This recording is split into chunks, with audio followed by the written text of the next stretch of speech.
out the signals for the Baltimore Colts. Unitas gives to Amici.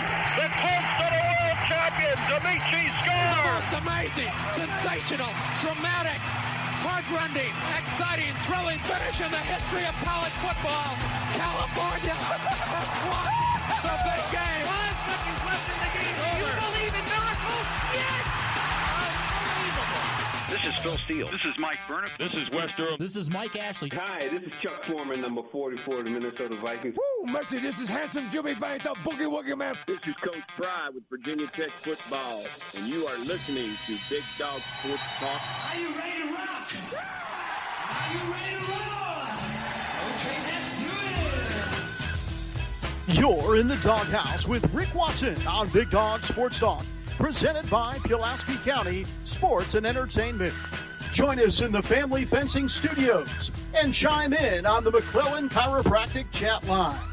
He's keeping cool with help from Little River Heating and Air, but this show is straight fire. And now, the big dog, Rick Watson.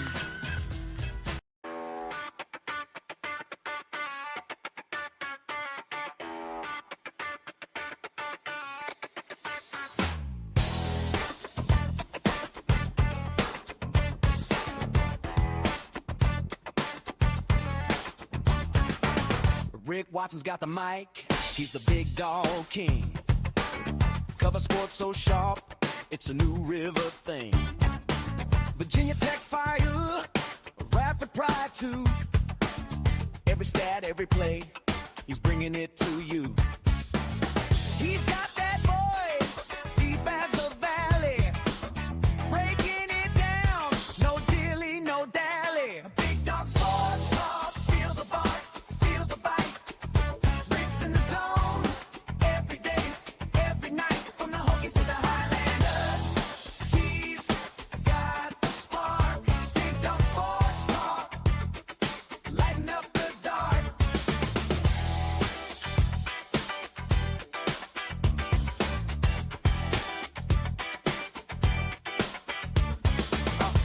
Got the scoop, faster than a sprint, calling plays like a coach, every word's a hint. From the courts to the fields, the stories unfold. Rick's play-by-play, worth its weight in gold. With a laugh and a growl, he'll pull you in. Big Dog's podcast, let the games begin. Big Dog Sports Talk, feel the bark, feel the bite.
Tuesday here on the program. Welcome. BDST, please subscribe, like, and share. Hit us up in the McClellan Chiropractic chat room or the Professional Door Incorporated text line 3910788.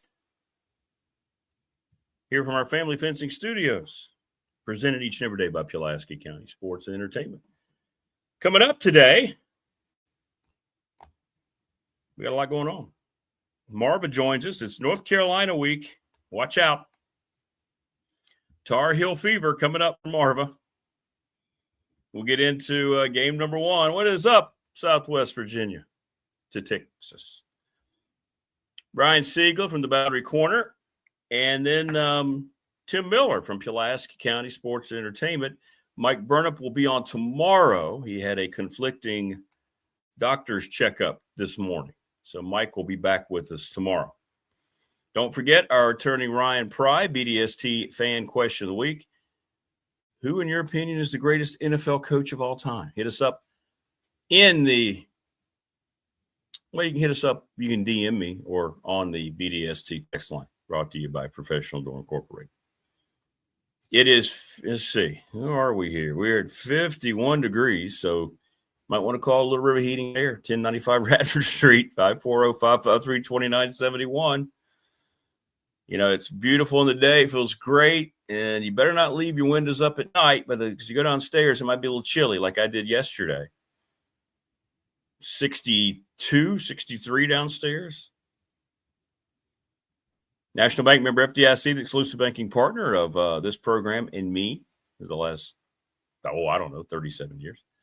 If you need equipment for your sports team, school group, whatever it might be, reach out to bobchrist11 at Gmail, the Ready Set Fund, readysetfund.com. Sundown Electric, you better get your electrical unit, your airing, your windows, your wiring, everything checked out through Sundown. They're the best. Smith Brothers, 5-star reviews all the way around. Give them a call today down in Elliston. Go hang out at the NRV Super Bowl, 540-382-5525. Leagues are forming. Kids League, September the 12th, those begin. Only $12. Can't beat it. Lawson's Mobile Home Supply, 300 North Franklin Street. Manufactured parts for your home. Give James a call, 540-381-8011. I mentioned Ryan Pry, Pulaski County Sports Entertainment, McClellan, and Family Fencing. Thanks to Brandon at Top Shelf Apparel, the Montgomery County Chamber. They got their golf event on the 21st coming up. And I think that's everyone. What is up, all the folks? What's up, Manos? Hey, Manos, who are you? No, what is this? This is a kind of a sports anything goes show. What's up, everyone? Maha, Mike, hello. Mike Zek. Everyone, please subscribe. We're a friendly composition here. All right, so yesterday, Virginia Tech's AD and their head football coach addressed the board and people, and they all talked about more. We need even more money. It all came out yesterday with Brian White in Lane Stadium and James Franklin as well.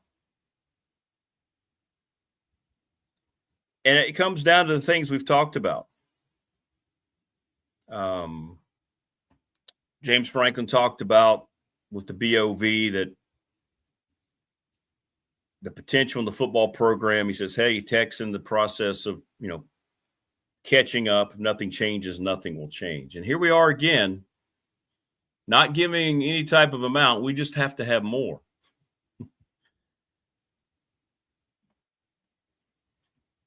Oh, thank you, Mike Pog. What is up, Prometheus? Appreciate that. Yes, please like, subscribe. Thank you, Aldrich. I don't know. I just generally am getting tired of this message. It's I'm just bringing it up because it happened at Tech. I'm seeing it everywhere. This whole thing has just become, it's just ridiculous. It's just ridiculous. Somebody sent me a text message on the Professional Door text line asking me, so how many of these coaches throughout the country actually spend money, their own money, to help their own program?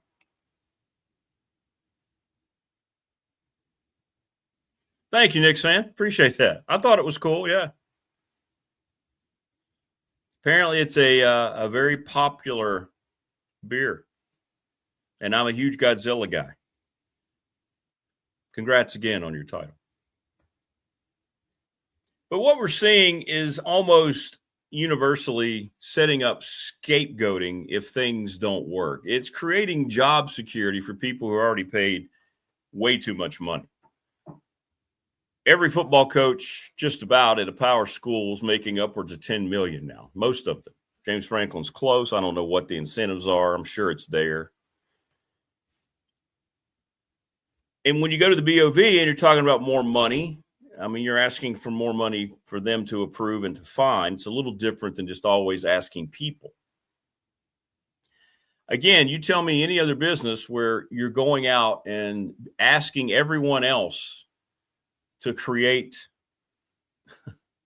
the money, the revenue generated to make your business succeed to this degree, instead of trying to go out and earn it. And it's mind-boggling to me. Where's the responsibility of the people that are making multi-millions of dollars to do their jobs? If you're a football coach, like James Franklin, like any coach across the country, you're making money, life-changing money almost in every paycheck as opposed to the rest of us. And you're basically putting out there, hey, I can't do my job unless we raise even more millions and millions of dollars.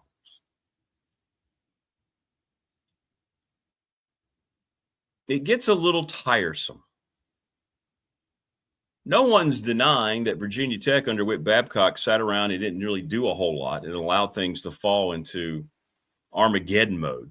All right. That's pretty much accepted across the board.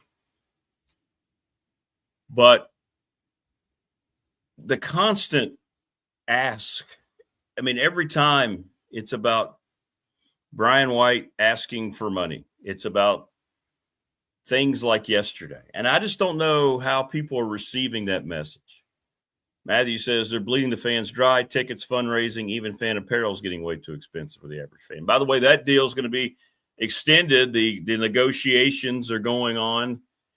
They remember Brian White said he wanted to have it done last week, and now they're going to extend it out. Okay, we're going to get rid of that guy because he's an idiot. All right. And that probably means that they're not getting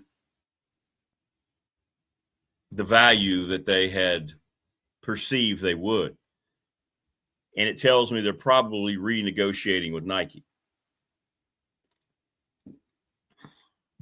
And I say that knowing that even at our level, Radford, we are a Nike school.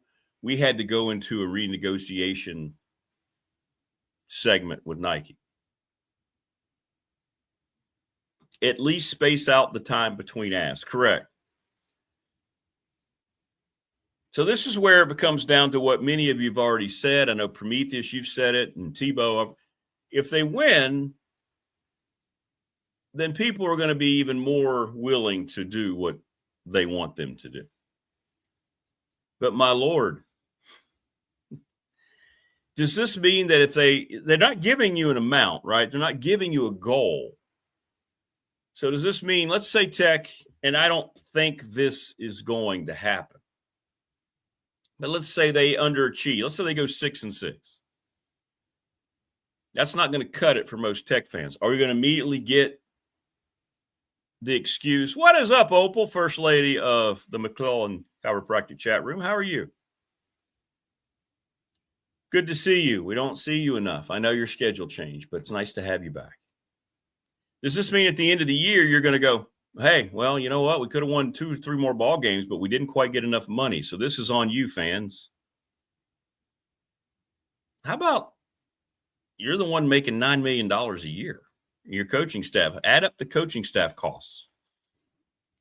Add up the cost of your roster. And it just seems like these coaches across the country are united behind the scenes trying to create this.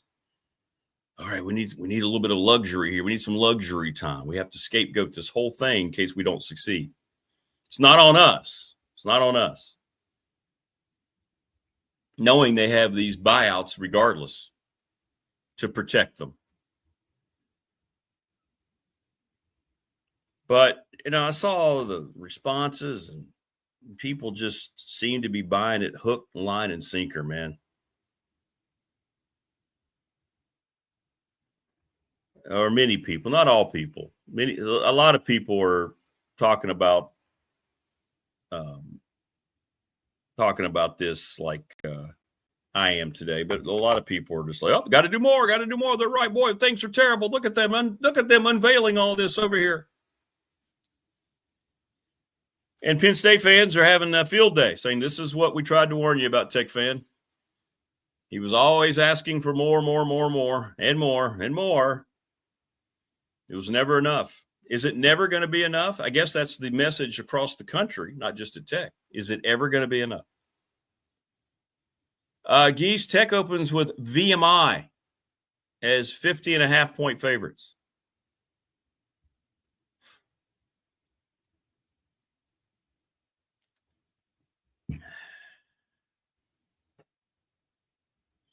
From Atlanta, where the local residents ride the MARTA train, to Ireland, where our beloved Marva hopes the UNC football team can make points rain.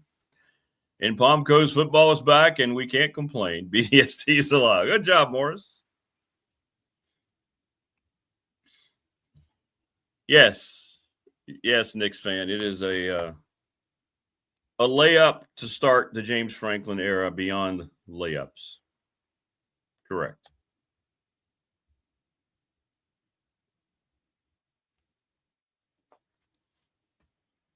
Yep. Well, they announced a sellout. We'll see what it looks like when it's there, how much tickets are being resold. People like that are taking advantage. I think a lot of people are taking advantage of trying to make a little money off VMI tickets. Yeah, we talked about that. We said that weeks ago that, of course, they were going to announce a sellout for VMI. It's the first game for James Franklin's era. And then it comes down to personal decision. It comes down to what people want to do. Well, if they make the playoffs, then people will be more willing to open up their pocketbooks. You'll have more corporate sponsorships, right? Winning makes people more willing and happier donors.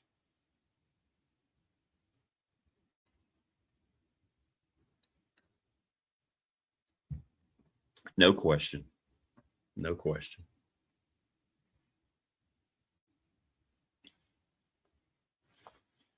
If it goes average,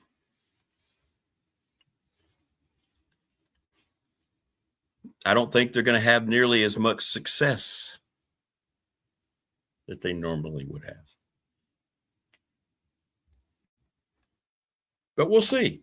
But I think, as many of you pointed out, it all comes down to the win total. What's it look like?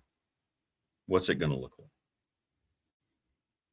And people are making their predictions. We'll talk to Brian Siegler about all this. Coming up, get his thoughts on the constant money ask.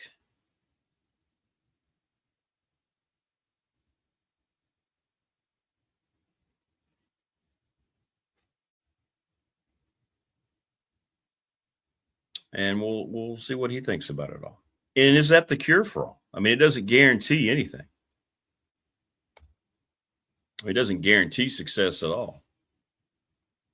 And I think if you're going to, and I guess they probably did present it, I don't know. It would be nice to see the levels of comparison, and maybe they've done that. And if y'all have seen that and I haven't, just let me know. But for instance, when they just talk about James Franklin comes out and talks about how far behind they are, which he did yesterday. Yes, we've made progress, but we're still very far away.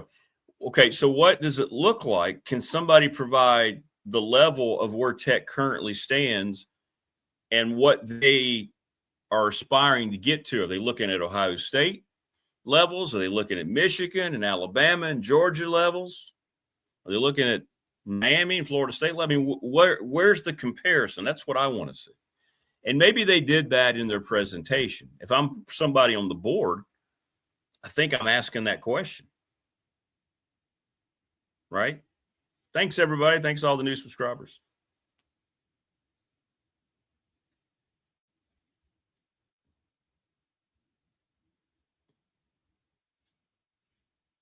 Yeah, good to be a head coach at a $10 million salary. And I think that helped people, maybe help me understand. Okay, so this is what you're looking at. Then what is the percentage of those programs that are spending the amount of money you're trying to go to that are having constant success? Yeah, Texas Tech, that's another one. SMU. Where is Tech in relation to their own conference? Is that information being provided? I have not seen it written about. I have not seen David Teal or anybody from Tech Sideline or Damian Sorlet. I haven't seen anybody say, okay, well, this is what this school raised, because those numbers don't have to be forwarded publicly unless they want to release them. We don't go around at Radford and say, hey, this is what we, have. We know our internal budget, but we don't go out talking about it. So it seems like if you want to raise a certain amount of money, you need to share the level you're trying to achieve. Instead of just saying, see this big vat right here? Just keep pouring money in it. We'll keep grabbing it. Just keep pouring it in it. It's plenty deep. Let's go. Let's go.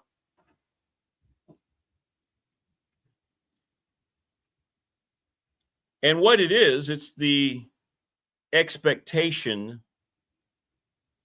What's the one thing that's rising? The cost of the one thing that's rising? Player salaries. So without them coming out and saying it, what they're saying is we want to have more money to go out and be competitive, getting the highest ranked or the highest pursued players in the portal and in high school, because they know that those amounts of money are going to raise as well. So if Tech spent $30 million on its roster, which I've heard a lot of people over there talk about, they know that maybe in 2027 it's going to be double that, right? We know that Texas Tech bragged about spending upwards of $50 million last year. Remember, they put that graphic out on all their socials, blatantly just saying, we got it. Come on, guys. I mean, it was honest, if nothing else. So you have to assume that the cost of these rosters eventually, if nothing is done to, reel them in, and it's just idiotic and insane we're talking about this, but eventually, unless any kind of sanity starts to, grab hold, these rosters are going to approach $100 million, right? Am I wrong?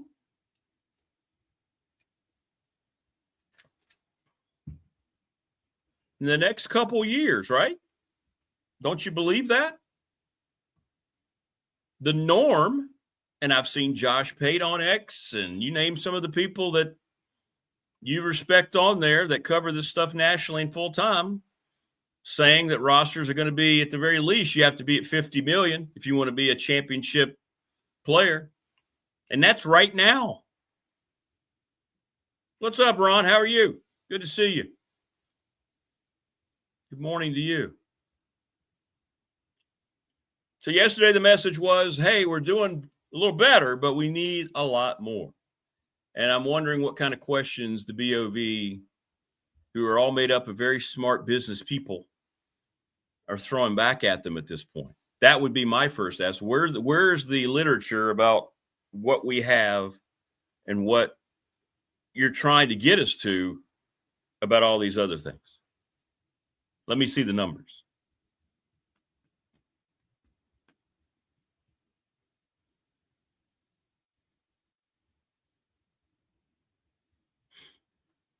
Franklin's the 10th or 11th highest paid coach. Yeah, he was going to be in the top tier. Big Al says fast approaching a breaking point. Few colleges can compete with pro payrolls. Good to see you, Ron. Hope you have a great day. Thanks for stopping in, man. Yes, Sam, I'm a huge fan of American football. No, that's not what you're asking. You're asking football.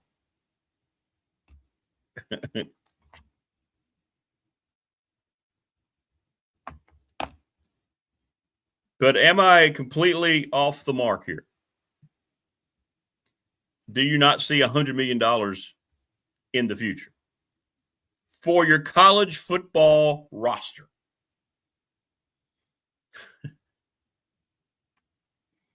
With guys who are going to training camp asking to be cut, wanting to go back to school. The SEC, by the way, and this is what I got to read this. Let me find Josh Pate, who I like. I like Josh. He does a good job. So the SEC released this last night. After a Monday evening video conference of the presidents and chancellors of the Southeastern Conference, the conference is issuing the following statement. You ready? College athletics, not former professional athletes, have been at the heart of the Southeastern Conference. Individuals who choose to leave college athletics, sign professional playing contracts, and compete professionally should not then be permitted to return to college competition. But what will they do about it? Since the SEC and one of their biggest coaches in that league profile-wise has gotten two now. College sports are for college athletes. The current confusion around national eligibility standards emphasizes the need to advance the Protect College Sports Act, which seems to be dead in the water.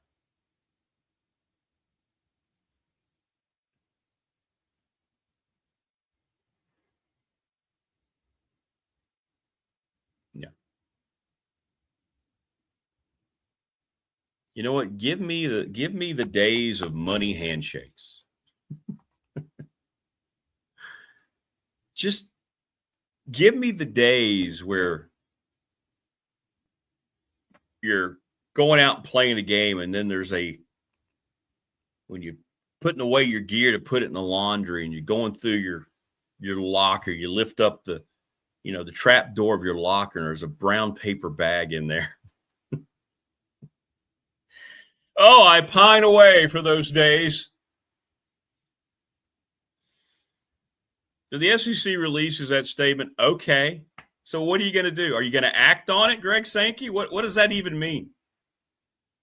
Your league right now is the highest profile league because LSU has gotten 2 NFL players.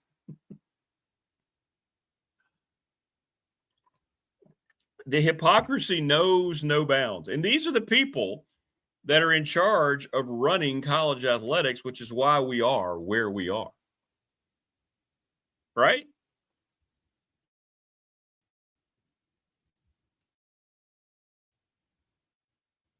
When Virginia Tech's coming forward, as they did yesterday, and constantly asking for more and more and more, they are basically admitting there's no way that anybody's going to be able to correct any of this.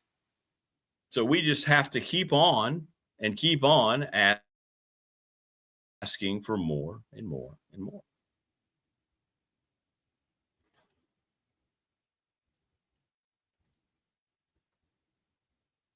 So when people try to discredit fans, right? And by fans, I mean donors, season ticket holders. You don't have to donate a huge amount. If you're buying merch, if you're paying your parking, if you're buying your season tickets, that's a pretty strong investment nowadays. You know what? You're going to have a say. You deserve to have a say. You deserve to have an opinion. Are people going to buy if Tech goes 6-6? It's going to happen. The inevitable is going to happen if that does occur. And again, I'm not predicting that. People are going to go, did you hear Rick this morning? He said Tech's only going to go 500. No. I'm saying if it does. Everything you're going to hear is, well, we got to get there. We're not ready to compete, people. We're not ready to compete. You have not stepped up. We told you we needed to get to a certain level. Well, we didn't get there. You want us to win 9 games? You want us to be part of the ACC? Where's your contributions? And that's what's going to happen if that occurs.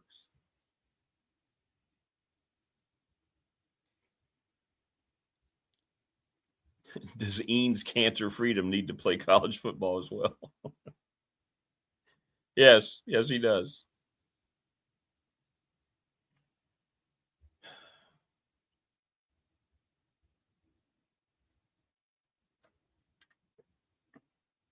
Now, let's play the other side of it a little bit here.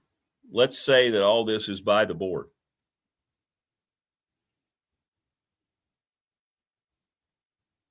Do all these new people that have come in here have all these new people that have come in here? Now, you got to keep in mind, Brian White was at FAU. So he wasn't at a place that had nearly as much as Virginia Tech. So it's not like he's coming from Alabama or Texas or Ohio State. He's coming from FAU. But James Franklin is coming from a blue blood. He knows how it's supposed to look, which we've talked about in terms of those folks up there in Happy Valley, whatever you think of them, have spent money. They met every resource goal that was asked. The ask, and they've been talking about it, they're showing up everywhere, as they have been throughout this whole process, saying, oh, this is what we tried to warn you about. He's never going to stop. Did they walk in and just see how horrible it is? Tech had made the recognition before James Franklin got there, which was the whole thing about making it public what Whit Babcock was doing when asking for the, what is it, $240 million, whatever the hell it was.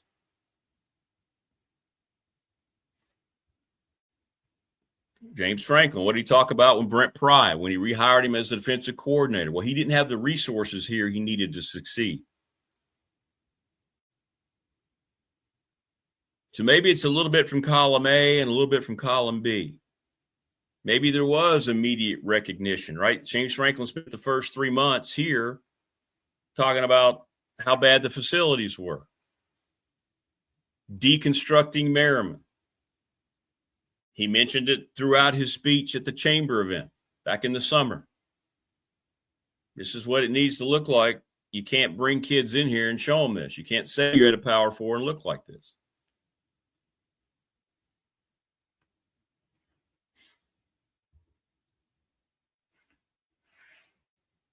So he knows, coming from somewhere else like Penn State, who has nothing but pristine. Heck, Penn State's spending over $700 million on a stadium renovation. They don't have money issues at Penn State. So maybe he came in and he said, okay, from his standpoint, this is what needs to be done. But now it's everybody coming constantly, just coming at you.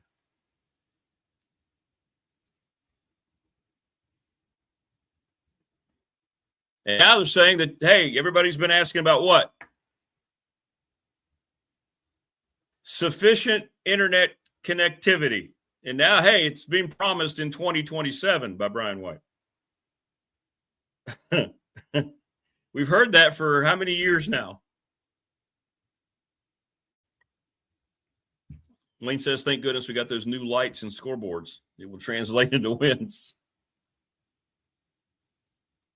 No, it's not bald. It's just cut short, Don. See? It's the light. The light makes it look worse. Thanks for your concern, though, Don. Please subscribe.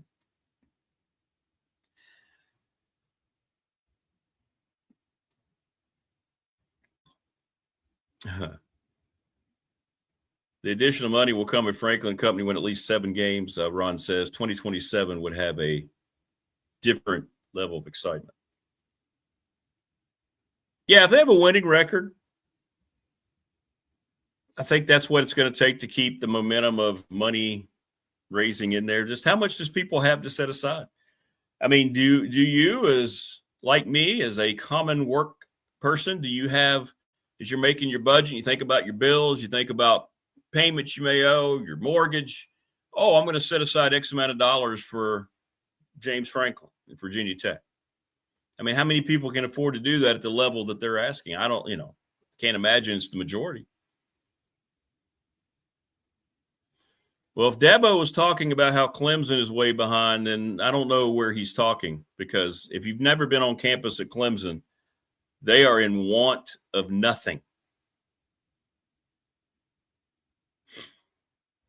That surprises me to hear Dabo was saying that. I mean, you walk around that place, you're just, the whole time, you're just like, wow. Wow.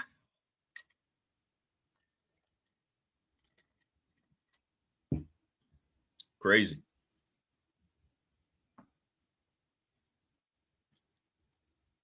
If Dabo wants to point to a problem in his program over the last few years, he's the problem. What's up, Maxim? ¿Cómo está?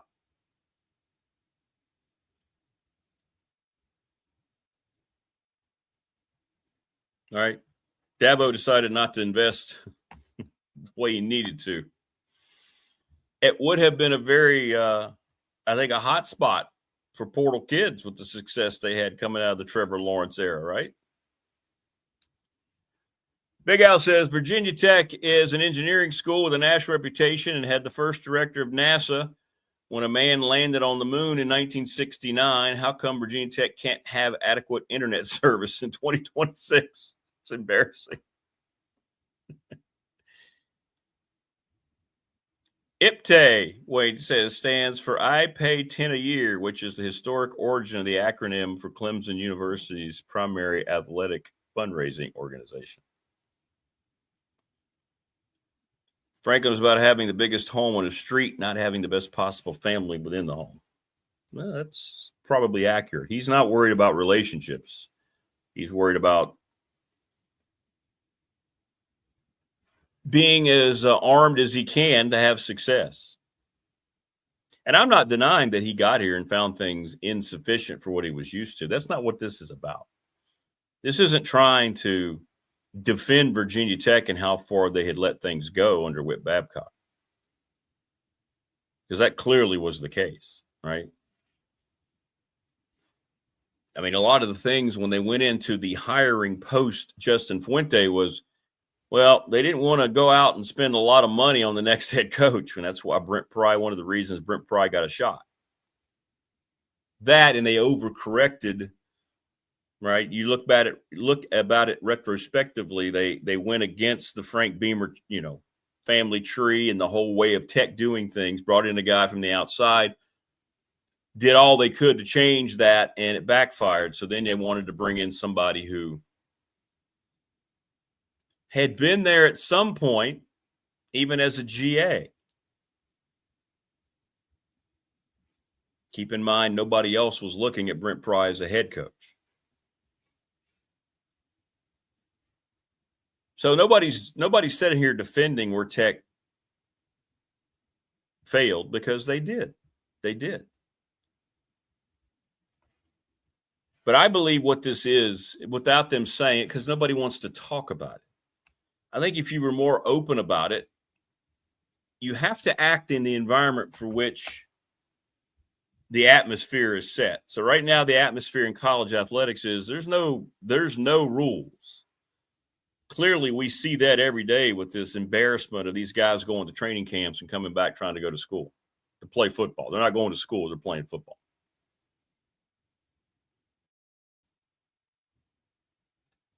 So it's hard to sit there and prepare and say, we really think something's going to happen, so we don't need as much money as we think. No, they have to go out and say it like this, because they don't want to tell you what it's really for. And what it's really for is they are estimating how much it's going to cost just to put together a roster that could make them competitive. They don't want to talk about that openly to people like the board, who aren't necessarily schooled on the inner workings of what goes on in intercollegiate athletics. Clearly they weren't, because how many of them responded with shock when Whit Babcock said we needed $240 million? Remember that? Talked about it. We had people on the show talk about it. David Teal talked about it. Bill Roth, Mike Burnham. They were just gasping. They had no idea. Well, they're not going to understand why it's going to take eventually $60, $70 million to field a roster in football that can make you a conference contender or a national contender. But that's what this ask is trying to cover. There's nothing else that's going up to this degree to where you're constantly saying we don't have money.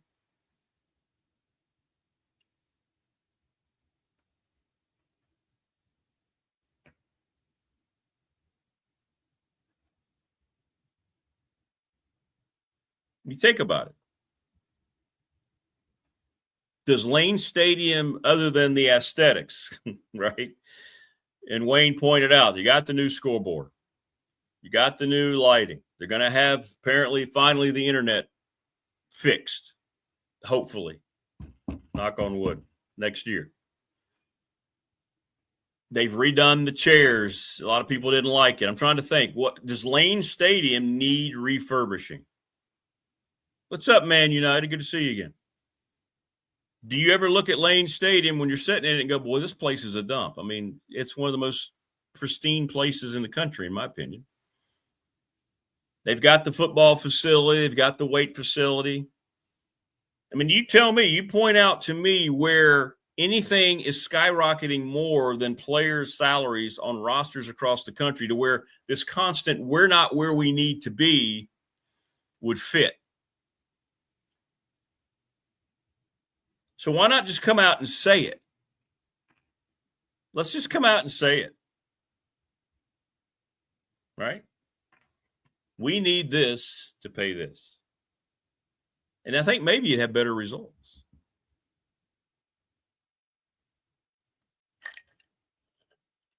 Well, that's what they're counting on, Prometheus.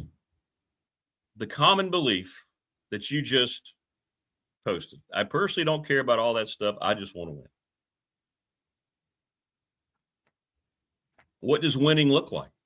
Is it winning conference championships? Is a certain amount of games going to win? That's not really defined either. Is 9-3 but not playing in the ACC title game enough? How much do the fans who just want to win, how much are they contributing? Or are they just invested as fans because that's their team, that's their school? And that's what they're counting on. Do you demand a championship? Does Virginia Tech demand a championship? Do their fans demand a championship, or do they just want 9 games?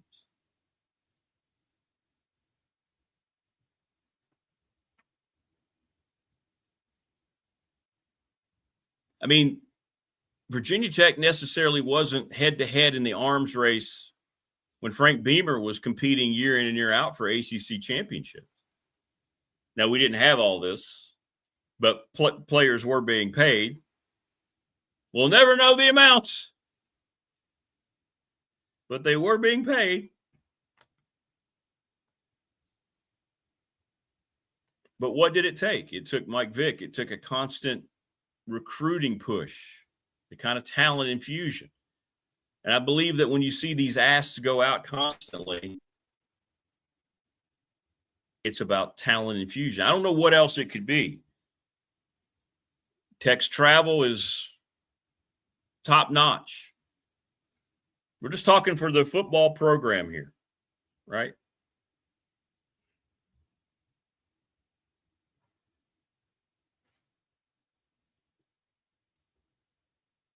Wayne says, we are really close, just need X, which is this amount. Yeah, we're really close. We just need how much more? Yeah, I don't know what that means, Man United. You made the edit. I don't know what that means. Marva joins us here. She says she's running a little bit late. It is picture day. Okay. All right, Marva, we're with you. No worries.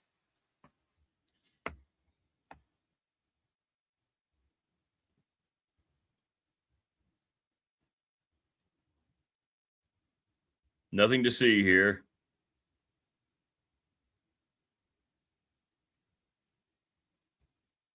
Lane Kiffin basically yesterday, by the way, since the SEC was putting up their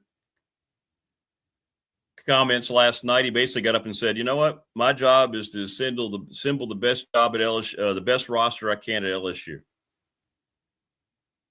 I'm exposing a flawed system. I'm just doing what I'm doing within the rules."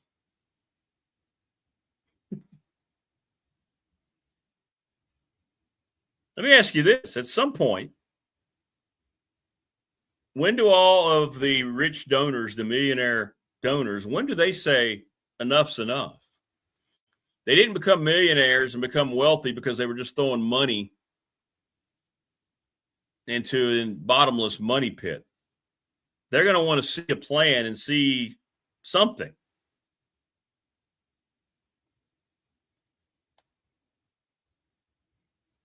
When does that hit? Right? When do the millionaires decide to stop giving? Then what does college football do?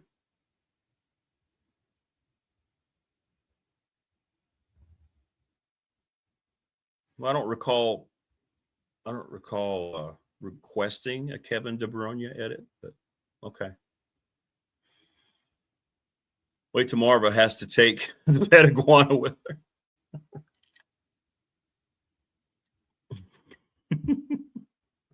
Well, we'll ask her that question.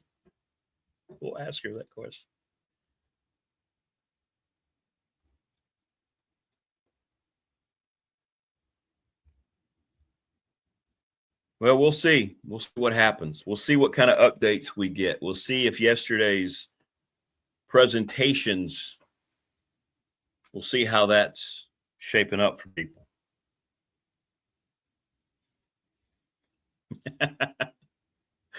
Southwest Virginia, Texas says, before Marvin joins us, let's take the opportunity to say that I hate everything about UNC and I hope their teams crash and burn. Since we're calling for honesty at all. Correct. Payer payment in the 90s was more, it was blue chips is what it was. Yes.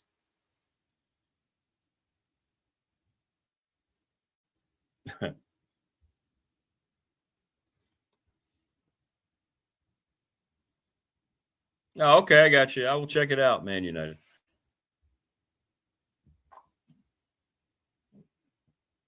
But I just thought that was curious.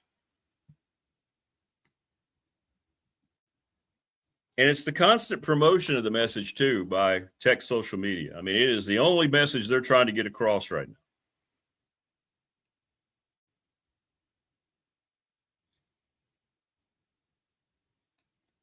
Franklin's last words were, if nothing changes, nothing will change. He did say, if you've studied the data, there's a whole step that we need to take. So what was the data? That's what I'd like to know. If we saw the data, maybe it would help me understand. What data?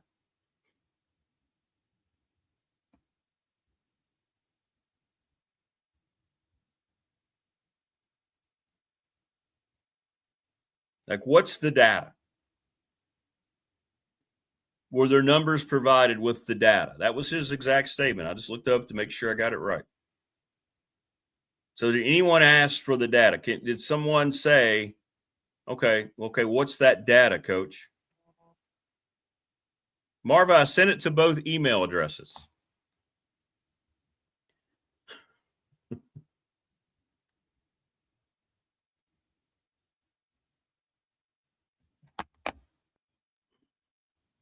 All right, let me do it again.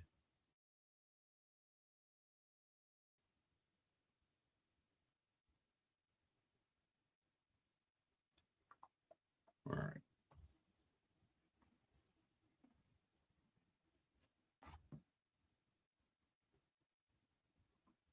All right, just send it again. Well, look at there. Looks like she found the link. Look at there. Boy, you're just all hectic this morning, aren't you? Yes, Rick. Picture day. Okay. Yeah. This gives me memories of last year. I keep saying I've got to tell you, I just can't do the show on picture day because picture day, inevitably, something goes wrong. And there's a bunch of extra work to do to get the kids out of the door looking decent for picture day. So they are on their way. They left late this morning. Yay! I don't know. It's just, whew, I'm glad to have them out of the door. I'm glad that I'm actually here with you because I didn't know if it was going to happen because everything was going wrong. Well, what's the boy wearing? What did he end up wearing? Well, I mean, he goes to a school this year that has uniforms, and so they have to wear a certain thing on picture day. He's wearing a white polo shirt and khaki shorts. Oh, Okay, so they're just going to show him from the waist up though in the picture, so it doesn't, But yeah, I had to get the shirt ready. He didn't want to get up this morning. He got up late, and I'm like looking at the clock. I think I first tried to get him up at 6:20, or no, right before 6:20, and then he's 6:30. He's still in the bed, and I'm like, come on, it is now 6:35. You got to get up because really they're supposed to leave at 6:40. So I'm like, come on, we got to get moving. And then sister, no issues with her, got her up a little at like 6:05 because I had to help with the hair for picture day, and that was fine. She was ready to go, but it's just a stressful morning. Yeah, it's very stressful. So now what did the girl wear? Now she's probably already thinking, she hey, has to wear the same thing. She has to wear she wears a gold khaki shirt. Not khaki, a gold polo shirt and khaki pants. Okay. So again, they're only going to see her from the waist up, but she wears pants every day to school because she's cold, and he wears shorts every day because he refuses to wear pants.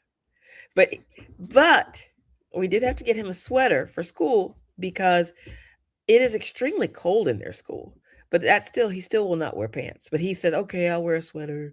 The teacher sent a note home for all the parents. It's very cold here. You may want to send kids in with a sweater, no matter how hot it is. It's like burning up outside, but inside it's like a freezer. I didn't realize they were at a school where they had to wear uniforms. Well, here in South Florida, nearly all of the school. Well, I shouldn't say South Florida. In Miami-Dade County, nearly all of the schools require uniforms.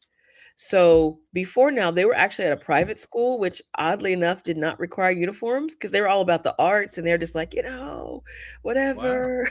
But yeah, they are in a charter school now, which is public, of course, and they are uniform, very adamant. Like they're very strict.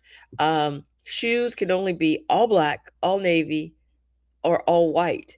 And that's such a challenge because if your audience probably never shops for kids' shoes, but if you do, you'll find it's really hard to find solid color shoes. They usually have different designs on them. They want to attract the kids. But yeah, it's hard. So sounds hard. Sounds like something I wouldn't want any part of. I wouldn't want to wear a uniform every day. Yeah, but pretty much every kid in Miami-Dade County wears a uniform to school. It's weird. Public and private. But it's just, they say it keeps the focus on academics, and maybe so, but I will tell you those uniforms are expensive. That's ding, ding, ding, ding, ding. Now we know why. Now we know they why. Are very expensive. It's like, oh, great. Well, let's get your mind on something positive, huh? It's game week. We are like 4 days away. Oh my goodness gracious, Carolina! You're the first game of the year. Congratulations! Yeah, we're very excited. That first win's coming this Saturday. I know you'll be watching. I will be. I am. Yeah. Good. So maybe you text me during the game when you see Carolina's up by like 3 or 4 touchdowns and I will. Dominant performance. Yeah. Oh, if that happens, I'm just going to call you. Marla, are you watching this? Yeah, and we may have to go on the air. I don't know if we can do that with this current setup. Yeah, we got to go on the air, a special show. Yeah. Well, you named change everything. Billy Edwards won your quarterback job. I know. And I'm excited. You're excited, right? An experienced guy. Very experienced, right? Well, I mean, against Power 4 schools, he's, his led offenses to 20 touchdowns. But it says here he's turned the ball over 15 times. Well, also I've kind of feel for him. He's had some injury issues and looks like he's, all healthy now. He's ready to go. A very experienced guy. So yeah, he's going to be the one to make this a special year. To people are going to talk about him at the end. Look at what he did. it's going to look great because you're playing on Ireland green grass. They make sure that, and by the way, they made a statement, by the way, about playing on grass. It's amazing how this country, who is the father of football, American football, can't get that concept in their minds. But grass is better. Correct. But anyway, it looked. I mean, you have fewer injuries, and isn't that what we want? We don't want players hurt. So your quarterback is not really great. He's, I guess, I don't know. He's bounced around a little bit. He's bounced around a little bit. It took him a while to name him. What do you think? Is there any realistic shot, not only in this game, but early in the season, Carolina's going to do enough to kind of advance Bill Belichick's program, or is this going to be the death knell starting on Saturday at noon? Rick, I don't know the answer. I'm just asking a question. We're 4 days out. I'm excited. Okay, this is going to be the resurgence. This is going to be, wow, people are going to be doing the genius talk again. Okay? Are they? You think? Well, I mean, what else would people do if he turns this thing around? If he turns it around. I don't know about genius, but if he turns it around this year, we don't. By the way, is his son back? Is he still gone? He's still gone. We still don't know what's going on with him, yeah. We know Michael Lombardi's not back. Yeah, he's not back. He's still under investigation. I'm guessing you're already over in Ireland, right? I'm guessing they've already. I mean, I can't imagine. I would imagine. I haven't heard if they're over there yet, but I would think so. I mean, 4 days out, right? You need to get over to get acclimated to the absolutely change in time and climate and all that other stuff. I would think so. Yeah, I would think they're probably already. And you would want this to be part of. You go to college. I know it sounds sacrilegious now, but the educational part of college, right? Yeah. This would be a great way for guys to, see a new culture. I'm sure they will have some time in the schedule for them to do something that's, some touristy things. I would imagine. I can't imagine you're going to take somebody all the way across the world and then you're just going to say, practice starts at 8. They don't get to do anything. So I'm sure they're going to plan some trips for them. They get to try some, special foods and meet some native people to the country. So I hope it's a good experience for them. Culturally, see something different, but also very positive experience on the field, a dominant performance. Again, this is 4 days out. This is when everybody is excited and everybody, is dreaming of that, national championship season. I'm sorry, did I say something funny or? Wayne says Jordan is going to have new shiny jeans for the island trip. We can't wait. Yeah, they're going to be green. She's going to have she's going to have on something green. Yeah. She's gonna, play it up to make her Irish friends, get their favor. So she'll be there. Yeah, they're gonna find her. There, camera will find her. Yeah, always. Yeah. The camera always finds her. But what we're hoping though is that there's no embarrassing social media post by her. Right? She can go on the trip, but let's just not post something that's gonna make us all cringe. Okay. What's her name? Now, of course, when you say that, it makes me think of every other Jordan in the world. I just can't think of her last name right now, Rick. Again, I try to limit my Jordan exposure. So someone will have to Google it. Yeah, I don't know her name. Jordan something. Yeah. It's not Jordan Belichick. No, it's not. They're not married yet. Oh, God. You just no way, right? There's no way he'd do that, right? That may happen. He may have a whole nother family. Jordan Hudson. That's right. Hudson Wade. Yeah. So, yeah. I mean, I could see them again. That could happen. She's so young, he could have, like I said, a whole new family. I wonder if she's even on X. I'm sure she's on Instagram. I bet she's not even on X. She might not be on X, but she is that. Like I said, you got to go to Instagram, Rick. I'm sure she's on Instagram. Really? Yeah. All right. We'll look it up here and see if she's posting things. Although I don't understand Instagram, so. Jordan Hudson. Oh, there she is. What she got up there? You called it. 113,000 followers. Yeah, she's popular. I don't know how to look at recent posts on Instagram. Well, you have to go to her account, go to her, click on her name, go to her account, and scroll through. But I would just say, be cautious. I don't know. Well, you see stuff, but it's posted from April 4. Oh, she hadn't posted since April. You can't see her current feed. Oh my goodness, you're gonna make me open up Instagram and see Yeah, I don't know how this works. Instagram. I have no idea about it. Instagram is befuddling. And I know that you follow her, so you did a little act like you didn't know whether she was on there. No, I have no idea. No idea. Okay. Wow. People are saying Prometheus is saying 31-24. You know what? You're only 7.5 point underdogs. I'll say that. I mean, it's not okay. So if you go here, wait, no, this says athlete. Okay, that's another Jordan Hudson. Okay, that's a popular name apparently. Okay, Jordan Hudson Belichick. It's so funny. That's a search. This is The American cheerleader. It says Wayne just said. Wow. So I'm seeing a whole bunch of pictures of her, but I can't see her actual account. But yeah. Yeah, okay. So we'll have to do that later. We shouldn't be taking Showtime up for this. I'm sure everyone out there is quickly Googling and on trying to find her account. But yeah. Tebow says TCU is busting out alternate unis. Oh my God. This is going to be terrible. Let's see. Yeah, but that's bad. That's good for Carolina, right? Because that means yeah. Those things are just bad. I don't know how you find that stuff. People Yeah, find stuff. I have to get off this right now because see now you go to check out something, you search for something on Instagram, gonna change your algorithm. I'm gonna be getting this stuff now. It's the things we do for the show. TCU's purple and black and white. I guess they're purple and white. They've added black. Let's see. I don't know what their unis look like here. I'm trying to see what they look like. Yeah, see if you can pull them up. I don't know. I haven't heard about Carolina doing anything special. I hope not.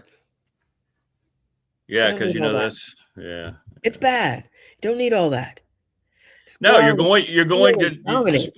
going to display your program to a brand new culture. Why wouldn't you just wear your basic your uniform and your brand? Why would you need to create some stupidity like that? No. But where'd you see him, Tebow? I don't see the That's about unis. selling jerseys. Partly about selling jerseys. So let's see. TCU uniforms for Ireland game. I haven't found them. I don't know. I don't know how people find this stuff. You need an assistant. Yeah, I do need an assistant. While you're talking, your assistant can be over in the corner. I know. Yeah, I don't know how to find it. Yeah. Okay. I don't see them. Later. Tebow said he saw them. Okay. But I haven't seen them. Did they look good? All right, so they look good or not? Let me ask you this. If they lose the game, okay, let's go with Prometheus' score. Let's say it's 31-24. Okay. I mean, how do you come out of that? Last year they beat you by what, 34? Rick, there are no moral victories here. Okay? It's gotta be a win or nothing, right? I don't care. If they lose by a last second field goal, it's still a loss. It goes in that L column. Those aren't bad. Okay. At least they stay. That's not bad. Can you see that?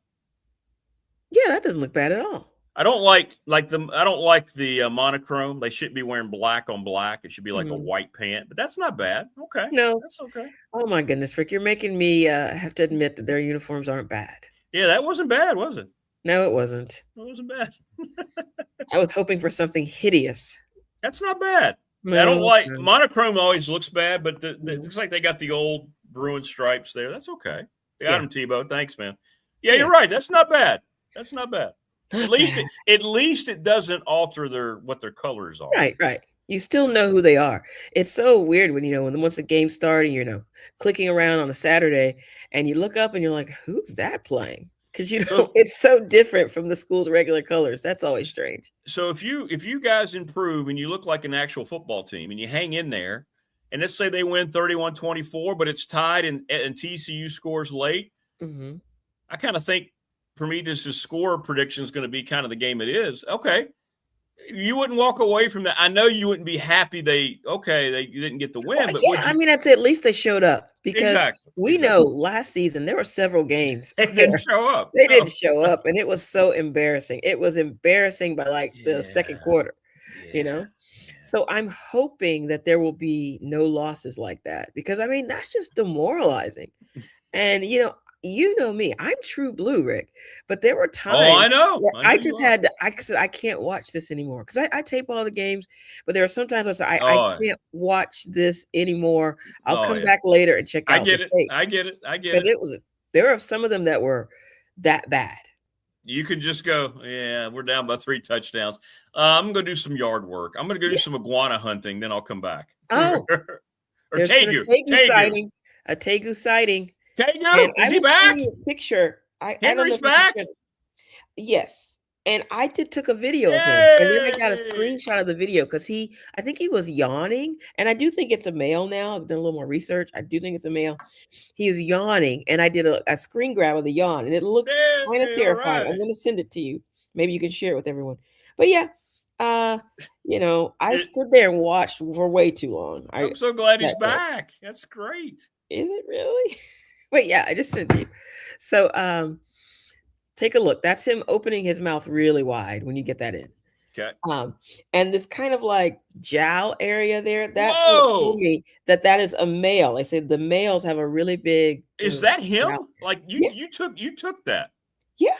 That's zoomed in. That's zoomed in with him. That's got Godzilla vibes to it. I'm digging that. Look at that. Well, I think that one of those animals with that really wide, that jaw joint, so they can open their mouths up super wide. Just think when that guy's walking around in your house. That's not going to happen.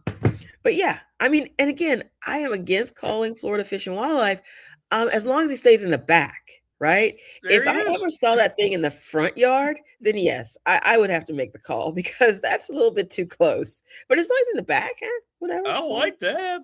Wow, that dude, he looks pretty large. Yeah, he is. And there's a video of a lady at a zoo. Like if you Google Tegu videos, there's a lady at a zoo who is holding a big male like that. And she's just like rubbing his back. And I'm like, look, he's gentle. And of course, my husband says, oh, I'm sure he's been tranquilized. But yeah, she's just holding him like a puppy or, a kitten or something. If I Google Tegu videos. Yeah, I haven't really done that. Maybe I should start doing that. Yeah.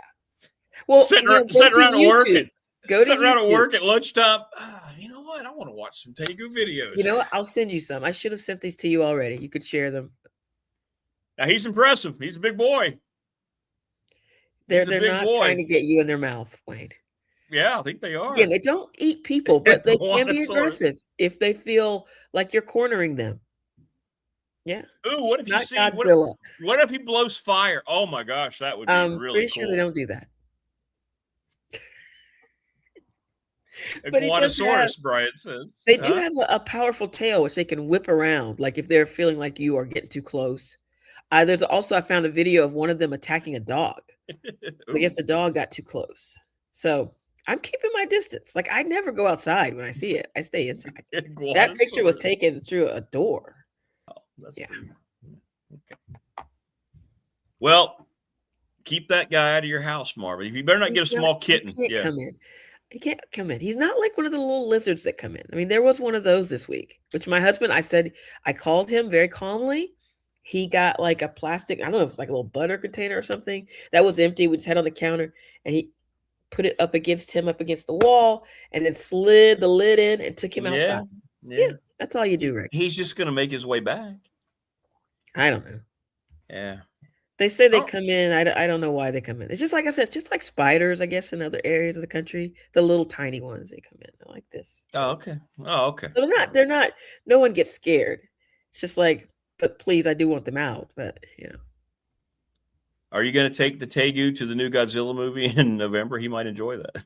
I had not even heard there was a new Godzilla movie. Oh, yeah. It's the Japanese folks that made the great Godzilla -0. This is Godzilla -1. Oh, so you're going to go see that? Yeah, I'm going to go see that. The misses are going, or is that? No, I'll go see that one. Okay. And you will take her? Yeah. Well, she might. Yeah, she might go. Yeah, she's not big on that, but she liked the first one. Now the other ones are stupid, but I like them. Like the ones versus King Kong. The fighting movie. Those aren't good movies at all. But hey, it's nostalgia. But the one from Japan, that thing was terrific. It was really well done. Really good graphics and. Well, just the story it told. Have you seen it? No, Rick. I don't watch stuff like that. Okay. Now, I know. But do me a favor sometime. If you go find it and Is start it streaming. It might be. I don't know. It's not what you think it is. Okay. So it's like a deeper story. Like I'm going to get into the story. Yes. Yeah. They tell it. Yes. It's very well done. Is it too scary for the kids? What is it? Is it like PG? Is it R? No, it's not. It's not scary for the kids. Now there's a lot of destruction, but there's no like gore or anything like that. Okay. Well, they might like it. I'll look and see if I can find it. And let me know. Yeah, I think you'd like it. Highly recommended. Okay. It got critically acclaimed. Go look at the reviews. I don't know. I somehow totally missed this. Yeah, go look at the Godzilla -0. It's terrific. Well, when was that out? I totally don't remember that. Yeah, it's been out. It was about 2 years ago. Yeah, I totally missed that one. Yeah. Yeah, Godzilla. It's on Netflix. Godzilla -1. It is on Netflix. Okay. I keep getting it backwards. Yeah, Godzilla -1 was first. Godzilla What is the -0. -1? What does that mean? Check it out. It's on Netflix. You don't have to pay for it. And I guarantee you're going to be 10 minutes in. You're going to go, okay. Okay. Well, you know what? Maybe we'll sit down and watch that as like a family movie on Friday night. And then I want your review. Okay. Okay. If I can get through it, Rick. I mean, you tell me it's good. I make no promises. Everybody, look at people in chat. They're going to Really, back really? this Okay. up. Well, I trust these people. I trust you. Got to trust a guy named Brian Oliver, right? You're going to trust. If you don't trust me, Marva, someone you've known for 25 years, please, at the very least, trust. I'm going to trust a stranger on the internet. Yeah. The best chat community on YouTube. Yeah. So, okay. Well, I will. That will be our thing. Friday night. We will watch that. Okay. Okay. You'll love it. Yeah. You will. Godzilla -1. Right. Here you go. Look at Wayne. He's got a little synopsis of it up already. Okay. This was after World War II. Oh, wow. Okay. It shows you how people are trying to recover after the bombs dropped in World War II. Wow. I had no idea it would have a historical bent. So it'll be educational for the kids as well. You care about the character arc. The character arcs are very well done. Something American movies in Hollywood can't do in any way, shape, or form. They're doing in Japan. I haven't seen a movie in so long. Well, you're not missing anything. Okay. Well, sometimes I had like plans to take the kids. Oh, I did want to see Toy Story 5. I heard that was good. Really? I heard that was I do like the Toy Story movies. But yeah, well, okay. You enjoy that. Let me know how that goes. Okay. It's a true story. Okay. Check it out. Okay. I will definitely check it out. Well, it's not, I don't know if it's a true story. I don't know if Godzilla was actually running around. So Godzilla is World real? War II. Yeah. Godzilla is a mythical beast? Yeah. Oh my goodness. You guys totally are ruining it for me. Yeah, I thought this was a documentary or something. Oh my goodness. No, it's a movie. It's a good movie. It's just all right. Give me your final score prediction for the Heels and the Horned Froggies. Okay. Remember, they beat you by 34 last year. I'm gonna say in Carolina. Carolina's gonna win 36-12. 36-12. Okay. I kind of like Prometheus' score. I think TCU is going to win, but I think like 31-24. I like that. I think that's about right. Something like that. That's 34. What I'm hearing, though. I think that's what I'm hearing, but we'll see. I think that's a good score. I'm going to steal Prometheus' score. Yeah. All right. Well, listen, I hope, let me know how picture day goes. And watch out for, what? I got to share one thing before we go, because I want to know if this is happening other places around the country. At this school, you have to order the pictures beforehand, before you see them. I don't like that. At my kid's old school, you got the proof, and you could decide if you want to order it or not. That's the way it was you here. have to order before. No, and so I told both of them, none of these weird smiles. You better look nice. You better not play around. You got to take this seriously, because I've already spent $100. Okay, I don't like that. Yeah, I don't want to be prematurely buying pictures that I'm not sure. But that's what they require. You have to. Yeah, that's not nice. I think that's just again, it's all this money grab, Rick. Because no, it's all if the picture is too weird, you're just gonna say, I'm not gonna buy that. I know. Yeah, I don't want anything to do with. I want to see. Yeah, show me the proof. Why they won't even show you the proof? You got to buy them. You have to buy them. Like today's picture day, I had to buy it by a certain time this morning, or just don't get one. But what if the one you buy and the guy? What if it's some goofy expression and you're like stuck with it? I mean, I'm hoping it at least be funny and we could laugh about it. So 36-12. Really, that's the score you're going with? Yeah. I'm hearing that from a lot of people. It's not just me, Rick. You are. You're hearing it from a lot of people. Google it, see what people are saying. All right. Well, good luck with that, Marva. I don't think that's going to be the score, but I'm going to You're go. thinking we might score 45 or something. Yeah, I'm sure that'll happen. I just know that whatever happens, that at some point Jordan's going to drag me off into the flower bin somewhere over here in Ireland.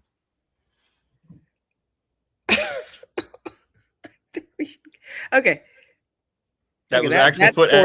That's what Bill Belichick said yesterday at the press conference. He's talking about what he and Jordan are going to do. That's what it's all about. He did not say that, Rick. Yeah, actual footage. Yeah, go look it up. I'm sorry. Say that again. Jordan's going to drag him off into the flowers? Yeah. They're going to drag him off into the flower fields. You know, she smells like strawberries. I really don't want to think about that, Rick. What she may smell like, please. Carolina football. Go Heels. Yeah, go Heels. All right. Have fun this weekend. Okay, thank you. I will. I'll be in touch. Okay. On Saturday. Okay. All right. Be good. Okay, you too. Bye-bye. All right. Take care. Bye. Good luck with the Tegu. Thank you. Keep him out of the house. Yes. Okay. Oh, she's back. There she goes. Okay. Marvin, Miami, ladies and gentlemen. Now, listen, she's a true blue fan. 36-12 ain't happening. Sorry. Good stuff. Now everybody's giving their TCU prediction here. 42-20, 27-23, Godzilla versus Skunk Ape. All right. We are going to take pics of her as mermaid and me as fisherman in Ireland. Oh, you got to read that in the Belichick voice. We're going to take pictures of, well, her as a mermaid and me as the fisherman in the hat. My son won't be here, by the way. He was sent away, as was Mike Lombardi. I don't want any questions about any of that. Okay. All right. Coming up, Tim Miller from Pulaski County Sports Entertainment. Mike Burnip tomorrow. He had a doctor's appointment today. But now we're talking with Brian Siegler. Sorry, Brian. It's a little loose this morning on a Tuesday. How are you, brother? We're on to Ireland. We're on to Ireland. Yeah, exactly. College football's here. College, we made it. We made it. Week 0. We got real, actual games. Yeah, we do. And we got, well, you've got that game to lead it off. I'll be curious, even though it's the dreaded ACC non-conference crap they keep pulling, Virginia and NC State. They got to stop that. You got to be able to schedule somebody else that isn't already in your conference. Like, it's just, what are we doing? No. And I don't want to count them, but Stanford does play later in the day too, I think. But at least they are a future Virginia Tech opponent. And they are, they're playing a game that isn't another team in the ACC, even though they're not, Correct. Yes. They're ACC in name only, but at least they're not playing another ACC team. So I know. I don't get it, man. I don't know why that's allowed. But anyway, so how are you? How'd it go last week? What were you and the boys talking about? We had a good time last week. We broke down a few position groups. We talked a little Ty Howell. Whether that's going to be a Tebow 2.0 or whether we're going to get a little bit of something new with the fact that Franklin's got a little more experience with kind of running the show there, also being an offensive guy, and just kind of hit an area of concern, which I think is the safety room for this defensive unit. So, I stand corrected.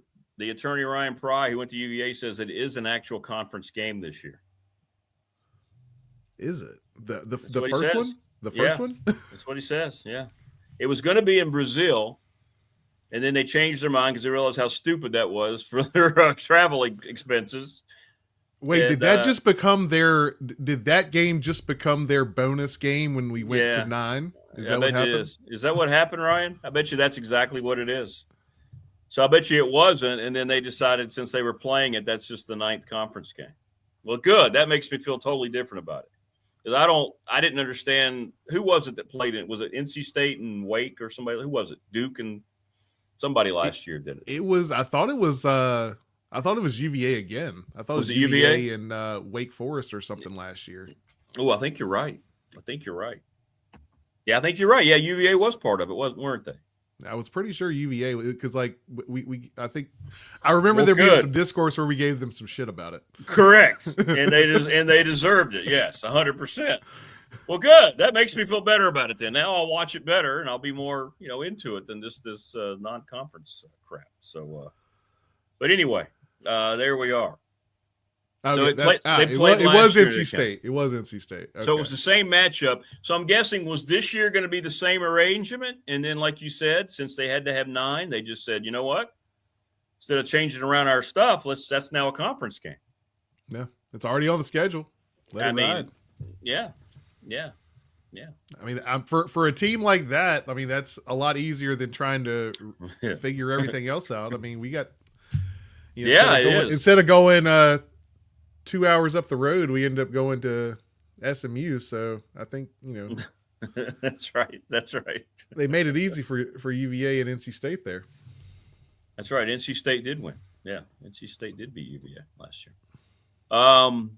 So this last weekend, James Franklin tried to play a little coy with the quarterback position, and then later on they announced Ethan Runkmeyer is one of the captains, trying to propose there was still a battle going on. We know there's not a battle going on. There's definitely not a battle going on. I think the question and the discourse that I was following is this a motivation tactic for the players, or is this a gamesmanship with the media and other opponents? And I think it's probably the former, because I don't think the latter makes any sense. because no opponent on this planet is preparing for Bryce Baker right now. No, they're not.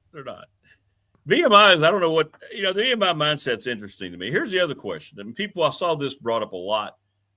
And I don't know why people are thinking about it this way, but I saw a lot of Tech threads. Hey, we got to win this game by 60 to get any kind of credit. I don't think Tech's going to get any credit regardless of what they do in this game, because they're 15.5-point favorites.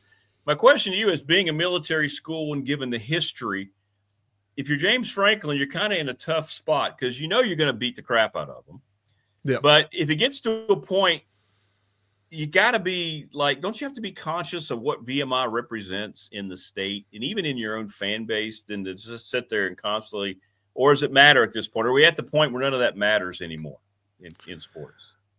I think I don't think there's going to be a foot on the throat in the fourth quarter situation against VMI. I hope not. But at the same time, I don't think that there's going to be any holdback at any point in the first half. I think you're gonna get everything you want from Virginia Tech in the first half, and then they'll put in the second and third stringers and get some extra time, and they're not gonna call a bunch of money shots, but they're also not gonna tell those guys to check up or anything like that once they're in the game. I could see this going right at that 50-point spread. I mean, VMI, give them all the credit in the world, but from a program perspective, they're probably one of the lowest from a talent perspective programs in their group. So it's going to be it's going to be difficult for them to do a whole lot of anything to make this a competitive football game. And if they do a whole lot, that's going to be obviously an area of concern for Virginia Tech. So I don't anticipate that at all. And so, but I do think there will be a healthy amount of, taking the foot off the gas a little bit in the third and fourth quarter. To your point, I don't think you're not getting style points in this game. So I don't think putting a 70 burger on the scoreboard is going to, change the trajectory of this season for the Hokies. Yeah, might be counterproductive. Like, if you put up 70, people are going to be like, yeah, that was kind of unnecessary. That's not a great look against. Come on. Because like you said, not only is the talent level bad, they have a brand new coaching staff trying to implement a brand new system because everybody, their former coach is now on Franklin's staff. So there you go. But they should be able to run and, dictate everything. In this game. Yeah. So and I imagine it, like, as you get deeper in that game, you're going to see a whole lot of that, second, third, fourth running back, second and third offensive line in there, just seeing what they can do, getting some extra reps. I think those are, you feel good about your running back depth, but you always want to have, one or two more that you can potentially count on, because that's a position where a body or two goes down every year, even if it's only for a game. Offensive line, same story. You're going to, you got your probably 7 or 8 that you can count on at this point, but you want to kind of start working some of those younger guys in there. Your Tommy Wilders, a couple of those other true freshmen that are coming in, enrolled early and all that. So this is your opportunity to do that, especially now where, games and snaps don't matter for true freshmen. It's 5 for 5, and if you got an opportunity to get guys out there and get them some experience, you're going to take full advantage of that. Agreed. And I agree with Prometheus. Get out of the game. No major injuries. Let's do what we need to do. Get Ethan Grunkenmeyer and those tight ends going. Let's get a look. Not going to show a whole lot. You don't need to show a whole lot. You don't need to unveil. You don't need to go a large percentage into the offense, I wouldn't think, against VMI, right? Yeah, and in theory, I mean, we shouldn't see a large percentage of the offense until at least Maryland, maybe Pitt. Yeah, that's right, exactly. Like we should be able to base plus a few specific plays for that particular defense for most of that month, and then once we get to the end of September, we can start. Open up the playbook a little bit, give some extra looks, do those, some of those counter calls off of those looks we've already put on film. It's like, okay, well, you've seen this. We're gonna give you this formation. We're gonna run something a little different, or we're gonna add this little wrinkle to it, and make things a little more difficult for the defense at that point. Yeah, the injury thing's the thing. If you could win the game 56-0, and Ethan Grunkenmeyer or Jeffrey Overton, or if Reynolds, somebody like that, is lost for the year or an extended period of time, you lost the game. At that point, you've lost because, So, keep them all healthy and or get your work done. Defensive lineman. I mean, as good as that position is, I feel linebacker, like you're 1 or 2 injuries away from that being a problem. I think cornerback's probably the only position group where we could go down a man or two and still feel decent about what we could put out there at this point, which is wild to say because we could definitely not say that last year. They really did a whole lot of work in that cornerback room this offseason. So, it's going to be one of those games where health is just as important as what's on the scoreboard. Now, if you want to throw any angle at this for Tech, and I wanted to get your take on this, it is going to be interesting because it's going to be the only team they face with this triple option look. They're going completely what you would expect out of an armed forces school, right? What we see at Air Force and Army and Navy, although they've opened it up a little bit, especially at Navy and Army. But this is going to be, let's run that football. Let's get the old option going here. And it's something that Bud Foster, with all of his great success, used to have a little problem with out of Georgia Tech, right? When they would run that, he used to talk about it all the time, Paul Johnson and so forth. So I'll be interested to see how Tech comes through in that regard. And then getting away from that, knowing that they get a more normal-looking offense the next week against ODU under Ricky Ronnie. Yeah, I think it's going to be interesting. Power 4 level talent running that offense is a little different than what VMI is going to be able to put out there. Just on offensive line talent alone. Right. Not to mention when you get to the speed of the skill positions, but yeah, just on the offensive line, like it'll definitely be different. I think, I don't think we should have any problems like giving them some difficulty up front. The fact that it's basically going to be, if you're doing well, if you're able to stop the dive consistently, then you should be okay. If they're getting, 2-3 yards a pop on the dive, that's going to be a problem. If you can clog up the middle, and consistently, keep them 2 or fewer yards on that dive, then that really kind of closes off everything else you can do off of that. And it puts you in a situation where they're going to have to throw the football on 3rd down, which is not what they want to do. So that's the game plan. We'll see what Brent Pry comes up with to kind of stop this, but I don't think there should be too many issues, but it's certainly one of those funky things where you gotta be very assignment minded. You do because absolutely it's more of, because there's guys everywhere. A missed assignment is usually a big play, not just a first down. Feels like they can force some turnovers. Feels like in the return game they might be able to do a couple of things. It just feels like there's just so many advantages, just from sheer talent perspective alone in a game like this. So we'll see. All right. So yesterday, Brian White continues the more money. Here you go. We still need it. James Franklin got involved. Do you think most of this, my opinion is most of this, they don't come out and say it, but this is centered around what they're anticipating future rosters are going to cost? Because I don't know anything else that's rising in college athletics like the revenue share and pay for play. It's got to be for that, right? You're talking about doing as a stadium. There's no announced renovations there. He's already got the Merriman project going. Recruiting budgets, I know, have to be kept up. But doesn't it feel like if you're constantly going out and saying, like Franklin said, we've made progress, but we've done our research. Okay, where's the research? Show us what you're talking about. And if you're not, I'm going to assume you mean for future player salaries, right? I don't know what else it could be at this point. Yeah, and I think that's just down to the roster gap from where the highest NIL is. And I know we'll probably never get to that, but that's north of like the 50 million now, right? So at least, yeah. If not higher. So I believe we're like just below 30 or right at 30, if I'm not mistaken. Yep, that's right. So you're probably at least trying to split the difference between where you're at and where most of those like top level teams are, which is north of that 50.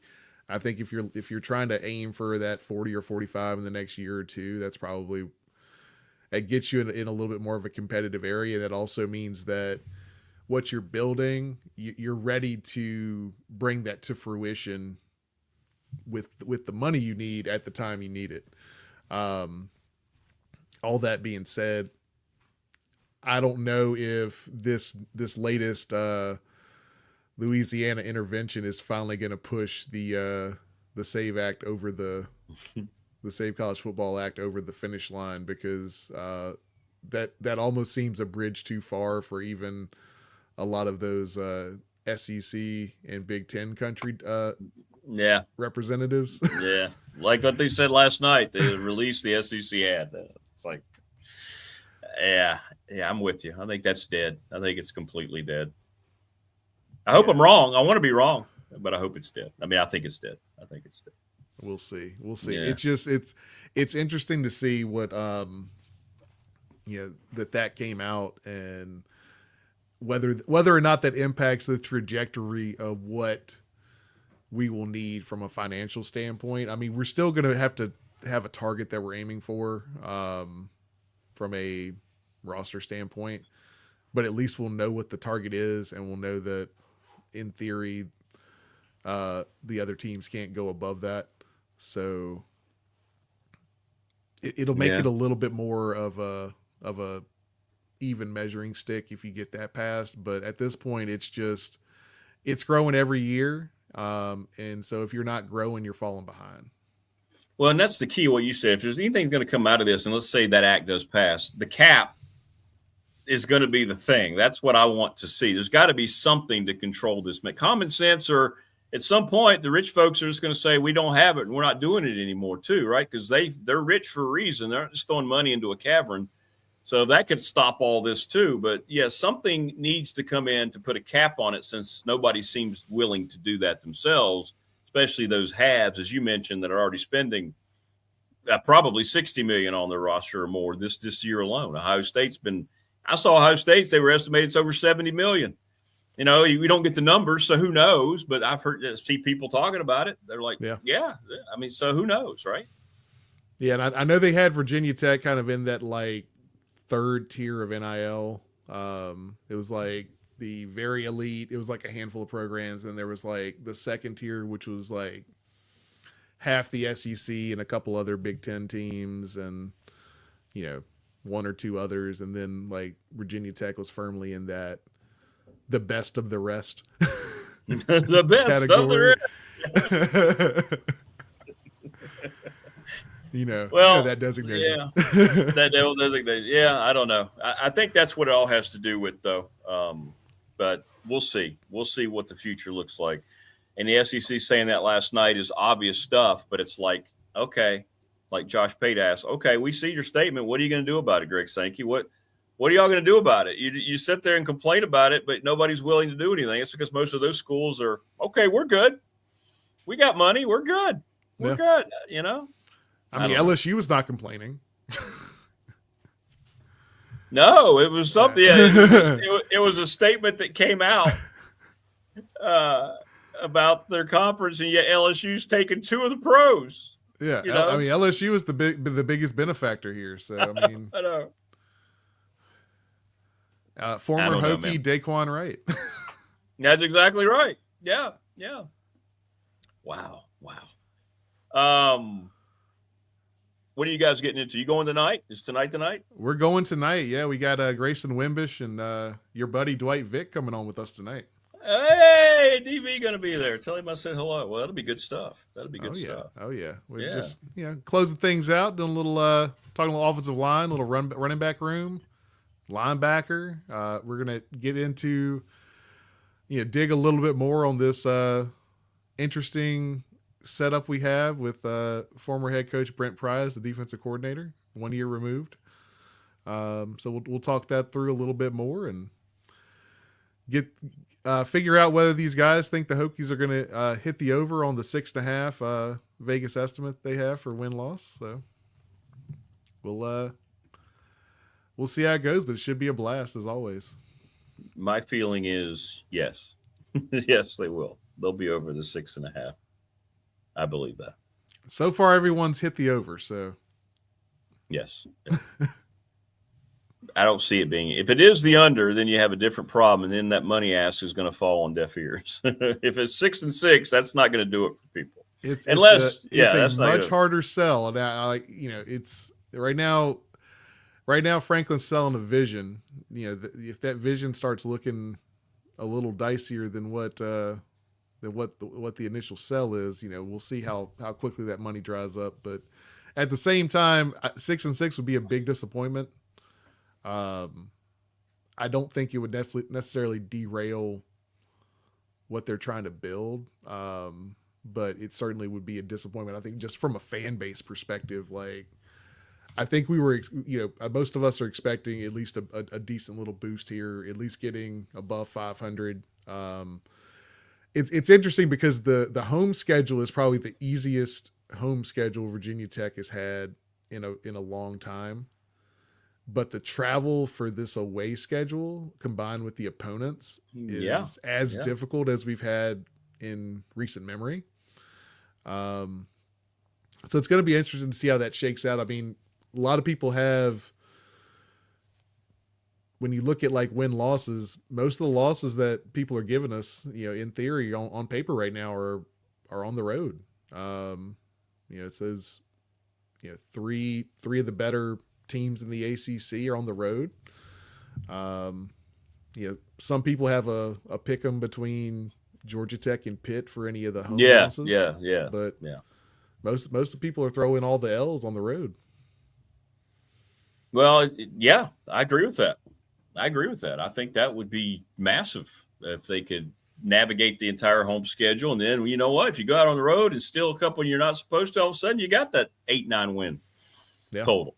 Yeah, we'll see. Got to take care of the first four out the gate. If you roll into Pitt 4-0, I think that's a statement in and of itself. Mainly because we have not, especially under Pry, have not played well in the month of September. That's right. It was always the bugaboo month, wasn't it? Yeah. We drop at least one or two that we shouldn't, and some of the ones that we did win were a little closer than we wanted it to be. We'd get into conference play and, figure some things out. I think a lot of it was just like preparation and accountability for a lot of those teams' issues.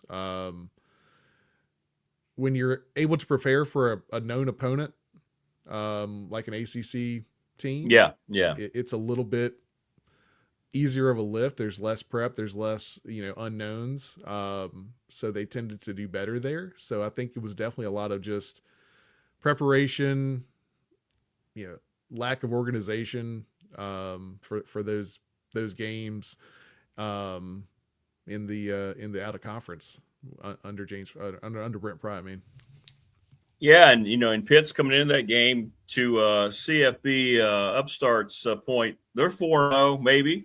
They got 4 home games. Their first road games, that trip into Blacksburg.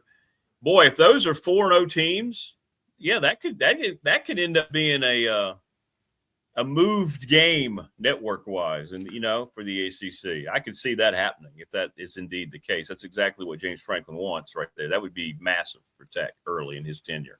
Yeah, could be around. I mean, you already got it on Friday in prime time, so I don't know what they would do with that, but oh, that's true. It is a Friday, so yeah. That's a Friday in prime time already. So is it on ACC Network, or is it on? So. I can't remember if it's on ACC Network or ESPN. They could swap it, I guess, unless they have another game that night, which they might. I would imagine Friday night it's on ESPN, but okay. Well, I guess at that point, though, they can start promoting it differently anyway, right? I mean, that would change the whole mindset of it. So if it's already on ESPN, to your point, on a Friday night, there's not really much else they can do. Yeah, I forgot about it being on Friday. That's about as good as you're going to get on a on a Friday night at least. But still, there'd be a lot of hype. There'd be a heck of a lot of hype. The hype train would certainly go, because right now it's just that's a solid Friday night matchup. You got Virginia Tech, you got Pitt. Right. But if you got undefeated Virginia Tech and undefeated Pitt, I mean, at least one of those teams are going to be ranked, even if both of them aren't at that point. With some considerations there, but there's potential for both teams to potentially even be ranked at that point, even if it's like 23-25 or something like that. But do we know the Pitt? What are the Pitt 4 games here? Let's see. Miami, Ohio, UCF. Okay. Yeah. All right. Not all. Syracuse conference game. Yeah. Bucknell. So yeah, they could very well be 4-0, and then they go to Tech, and I would not want that to be my first road game. No. I wouldn't want a night game in Lane Stadium the first time I corral the boys on the bus or on the plane and say we're going to go to Blacksburg. Come on, That's not ideal. I mean, Syracuse might have a puncher's chance at taking Pitt down. UCF is a decent opponent, but I don't think they are. I don't think they'll win that game on the road. The other two are definite W's. Yeah. Narduzzi and Franklin got a little clash in the person. That'd be fun. Yeah, that could become a big thing if nothing else. Yeah, absolutely. It's so easy to hate Narduzzi. So yeah, that guy's pretty brash, isn't he? He's just that guy. He's a pretty good coach, but yeah. My favorite Narduzzi soundbite that came back to bite him in the ass was before Bud's last home game. Talking about, we prepped all week. We're not going to jump off sides in Lane Stadium. And then they jumped off twice in the rain in that game. Yeah. Right out the gate, I was like, all right. We understood the assignment. I appreciate that. We understood the assignment. But you failed. You failed miserably. Yeah, that's funny. Well, we'll see how it all plays out. Speculation's almost over. I'm glad we have football. What do you think? You got Carolina, TCU. I'm not going to throw in the Stanford game. Virginia, NC State. I'm so glad to know now that it's a conference game. What do you think? How do you think? You think Carolina's at least going to, being in Ireland, first game, lots of new players at TCU, you think they can at least put forth a better effort than last year at home when they got just completely blown away? No. Honestly, I don't. There's so much noise going on. Like I just there's no way that locker room isn't getting some byproduct of that. I agree. What about UVA and State? That's going to be a really interesting matchup because that's fun. Yeah, we're gonna see what Bo's got at quarterback. I mean, I think the biggest thing that UVA is returning is offensive line. I think everything else is kind of there's some question marks at other places on their roster, but their offensive line should be pretty solid again this year. So it really kind of comes down to what can Bo do at quarterback? What are some of the other things that they were able to do on defense? Kind of resetting that defense a little bit. Is that going to kind of lift them back to where they were last year? Or are they going to still be kind of up and down like we've seen historically under Tony Elliott? It's a little bit of a starting running back's got a little bit of issues going on with some devious activities. You're right. UVA's going to have to replace that backfield, and one of the guys they were counting on. Yeah, got a little setback right now with some things he should have been. A little setback. Yeah. So we'll see. But yeah, it's going to be a lot of fun, man. And it's always a lot of fun catching up with you. And I hope you guys have a lot of fun tonight. Always a blast, Rick. Really appreciate it. And yeah, we'll have a good time tonight. So come check us out at 9 p.m. All right. Be sure to tell DV I said hello. Will do. All right, brother. Take care of yourself, bro. Have a good one, man. Be good. You too. There you go. Ryan Siegler. Great stuff from him as always. Check him out tonight, 9:00. He's got Dwight Vick will be on there. I agree. Bupstart. Winner of Pac UVA could be. They're going to have an inside track because of their schedules.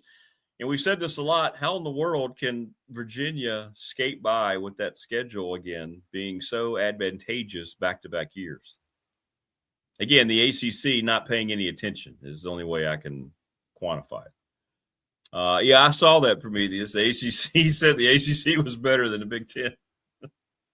Coach, let's just settle down a little bit.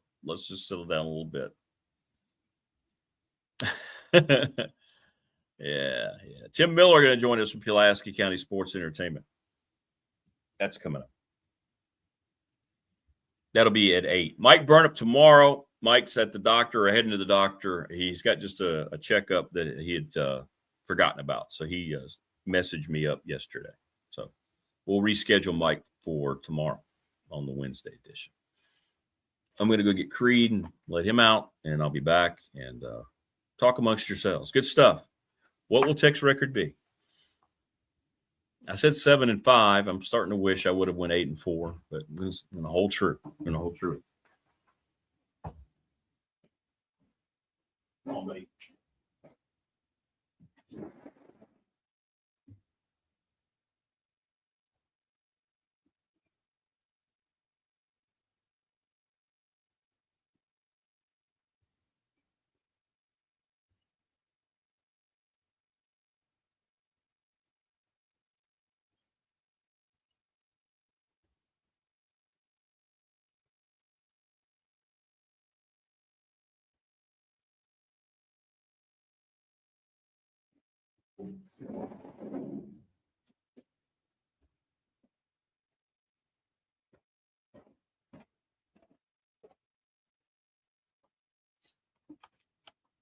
It's such a nice morning. Jeez. I mean, you got the sun now. It's a little chilly still, but I'm digging this weather. It feels like fall is here, man. It's like it knows football is coming, and it never ceases to amaze as we get into the first weekend of high school football and college football that the weather starts to say, okay, it's time to get there. It is time to get there. And that's what it feels like right now. Beautiful morning. A little brisk if you're out earlier, but it feels good. Feels good out there. Loving it. Great job in chat today. Thanks to all of our sponsors.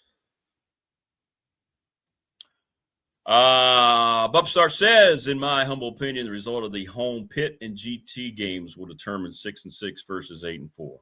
Yep. I think they're both going to be really close games, but being at home, Tech gets an advantage. I don't like if I'm a Pitt fan, I don't like my first road game being there. I think being protected with 4 home games is ridiculous. I mean, I don't know why that's allowed. I think there need to be some more buffers on scheduling in college football. And Georgia Tech, is that now a program, right, without Haynes King? Brent Key's done a great job. He's a good football coach. And a lot of people think they're going to be better than many people are thinking they're going to be now. So we want to thank Family Fencing, sponsor of our studio, 540-200-8294. Get a quote today. Mark Hundley, McClellan Chiropractic, 155 Walters Drive over in Christiansburg. Mark does a great job. Go see him, get your back and your body refurbished. We're presented each and every day by Pulaski County Sports and Entertainment. Tim Miller's scheduled to join us here. We'll talk to him about all the great things coming up there. Little River Heating and Air, 1095 Radford Street in Christiansburg. I mentioned, make sure your heat's ready. 540-553-2971. The attorney Ryan Pryor, BDST Fan Question of the Week, 701 West Main Street in Radford, Trust and Estate Planning. And who is the greatest all-time NFL coach? That's our question this week. Hit me up on the Professional Door text line, 391-0788, or you can DM me. National Bank member FDIC, the exclusive banking partner of me and this program. And we mentioned Professional Door, Travis Williams up in Dublin, 40 years in business. They are the best. Appreciate them. Sponsor of the text line here on the program. ReadySetFund.com, BobChrist11 @Gmail, BOBCRIST, and check up on ReadySetFund.com and how they use text message to help you raise money for projects, uniforms. Floyd County girls raised $4,300 for their uniforms. Sundown Electric, one of the most reputable electric companies in our region down in Elliston. The Smith brothers continuing what their father had built. Every time I talk to Jeff, they're always just so busy. They do it better than anybody, and they're very conscious trying to keep costs down. Thanks to Brandon at Top Shelf Apparel. The NRB Super Bowl, 540-382-5525. Leagues are forming now. Kids leagues are trying to get those full by September 12th. I think they're doing a pretty good job with the men's, women's, and mixed leagues. And Lawson's Mobile Home Supply, that's James Lawson. He's done it since 1997. He's a big Tech fan. 540-381-8011. Manufactured parts for your home. Great, great stuff. Great stuff.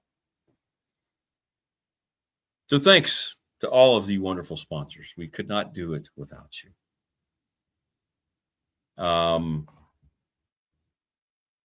Prometheus says that the Cal game is very important. Yeah, I think so. It's one of those games that it's an identity game. Even though you have a veteran coach who's turned around 2 other programs, it's an identity game because of the consequences surrounding it. Not only are you playing a Cal team that had just hired a brand new offensive-minded coach with a very good quarterback. It's going to be a difficult system. They do a lot of things, but you're traveling across the country. You're probably going to be playing 10 o'clock at night, Eastern time. It's a true test of a first-year coaching regime and a program. So it is, I think it's huge. I think it's huge. There's a lot going into it.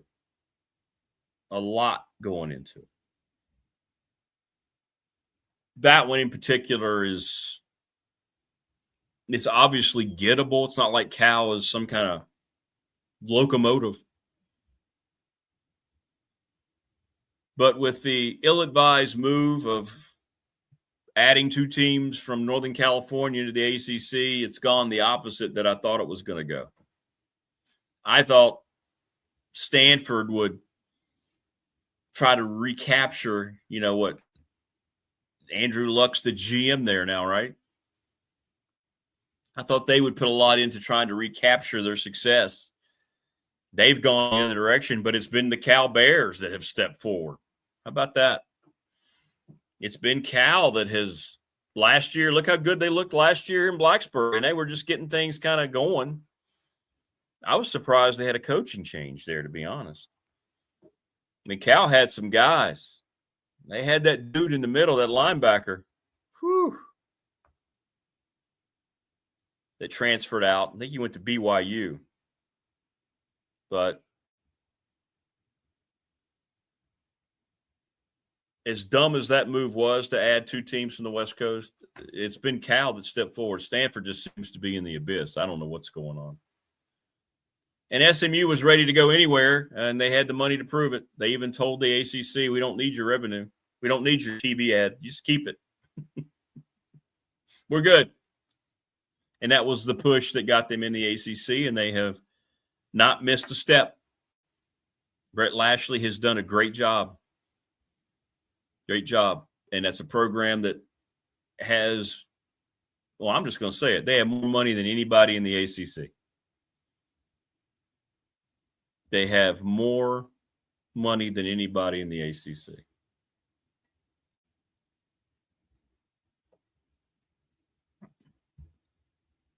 They do. They do. Well, we'll see about Stanford. We'll see. Problem with the ilk of the California schools, they have presidents and chancellors that don't want football to become something on its own, even though they know that that is what butters the bread. They try to say, we've got all these programs. Oh, my goodness. Well, football, boy, so much opinion is paid to football. They need to get back in that mindset. Like, Virginia Tech has no problem with that mindset. Ohio State has no problem. Alabama, they have no problem with that mindset at all. And that's what they need to get back to. At one point, they didn't really have that mindset out in Stanford. But then all of a sudden it became, remember the tight ends they used to bring to the table? Man.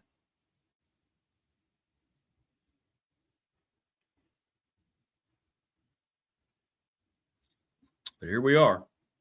Here we are. But I'm telling you what, SMU, they're the real deal. Now, they got a small stadium, and they need maybe to look at that at some point. But in terms of money, being able to buy a roster, and they kept that quarterback for 3 years, man. Yeah. Oh, of course they are, Prometheus. Of course they are. Notre Dame, that's why Notre Dame was never going to join a conference. It was never a serious conversation. They never will. As long as they're included in the playoff. I mean, you just saw the deal that they announced with their patch, right? Unbelievable. But yet, they have the contract with NBC. They have their own TV contract as well, and yet they don't show up in the top 10 of viewed schools, which I thought was interesting. But yet they get the benefit of the doubt. Pound for pound, the richest alumni base, because there's so many, right? Is that what I saw out in the business world, technological world? Good stuff. Good stuff. Great stuff in our McClellan chat room. And it's always great stuff when we welcome this gentleman back on the program. He is Tim Miller. And I'm telling you what, he is spearheading, as he is the director of sports tourism and entertainment in Pulaski County. He has spearheaded a rejuvenation like I know Virginia Tech's hoping to see in their football program under James Franklin in Pulaski County. What's up, Tim? Good morning. Good morning. How are you? Good to be here. I'm doing good, man. Thanks for coming on, first of all, and for all of your support and continuing, by the way, to be our title sponsor in year number 2 of the show. It's hard to believe we're through 1 year here on YouTube. Awesome. You know what? I'm like, I've been here. I started this job, I think, like 18 months ago, and it feels like it was yesterday. I know. That's true. I sort of think back. I'm like, holy cow, that went by fast.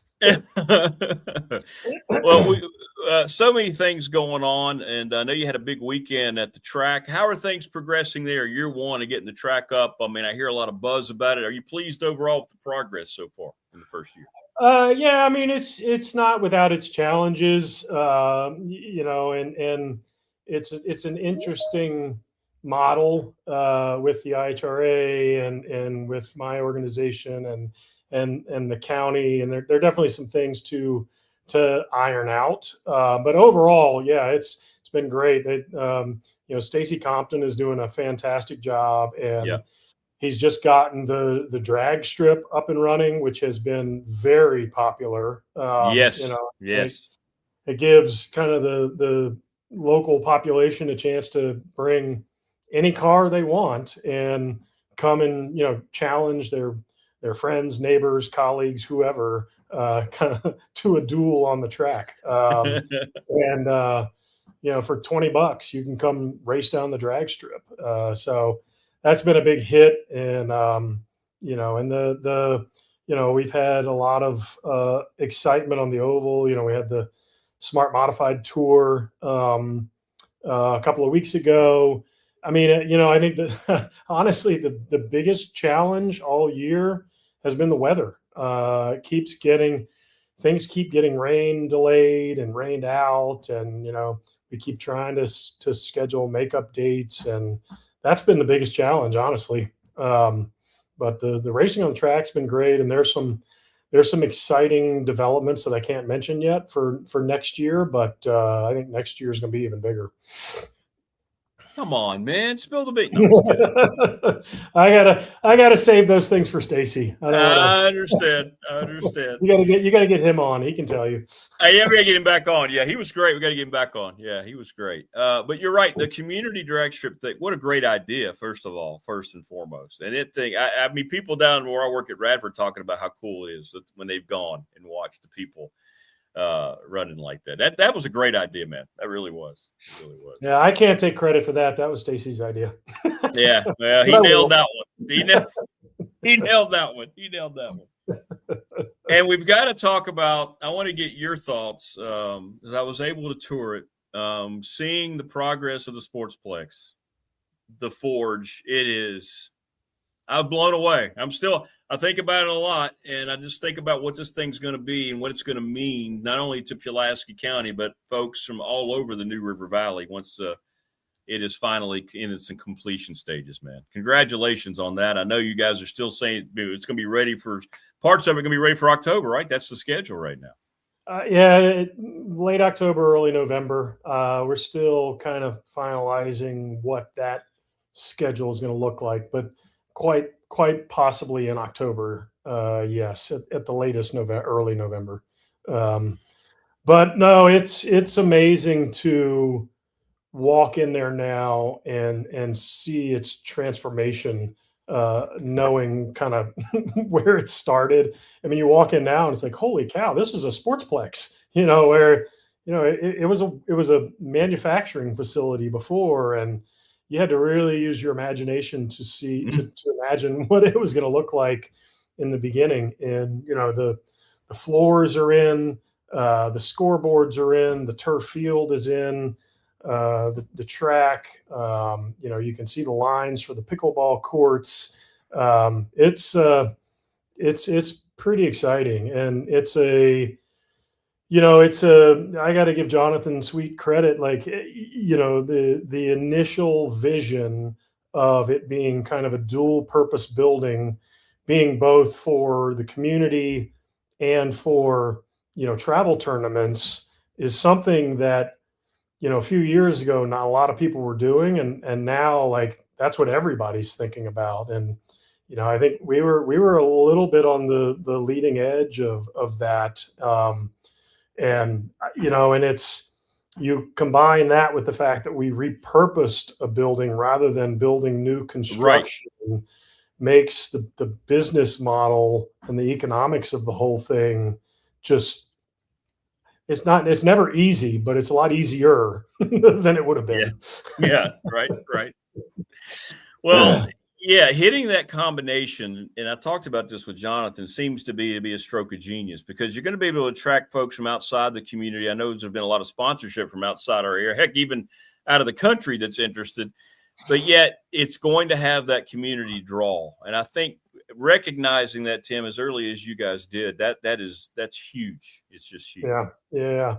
And I tell you, in the last few months, I mean, we've been doing a lot of industry outreach and industry market. I've been going to a lot of industry events, doing a lot of marketing in industry publications and websites. And, it wasn't until I'd say probably about 2 months ago, I don't know what, all of a sudden the floodgates opened. And I mean, I'm almost every day, certainly every week, a few times a week, I have tournament owners and operators reaching out to me going, "Hey man, I've heard about your sportsplex. Like, we want to do this there. We want to do that there." I mean,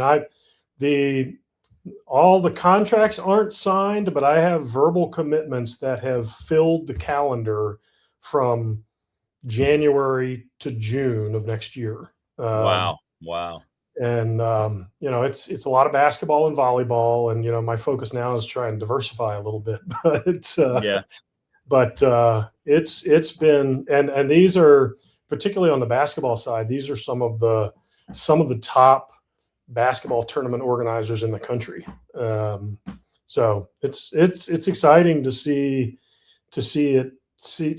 everything that we've been talking about and everything that we've been working towards start to come to fruition. It's very rewarding. Yeah, because you go to work every day and you see more progress. There's not a lot of places that can say that, to where you're just rewarded with that because of your efforts, right? That has to just make you feel like, wow. When you got here, did you imagine it? Has it happened as quickly? I know you talked about 18 months you've been here, but as the progress, it seems like it's happened quickly. It may not feel that way with how much you put into it, but does it feel like it's happening pretty quickly?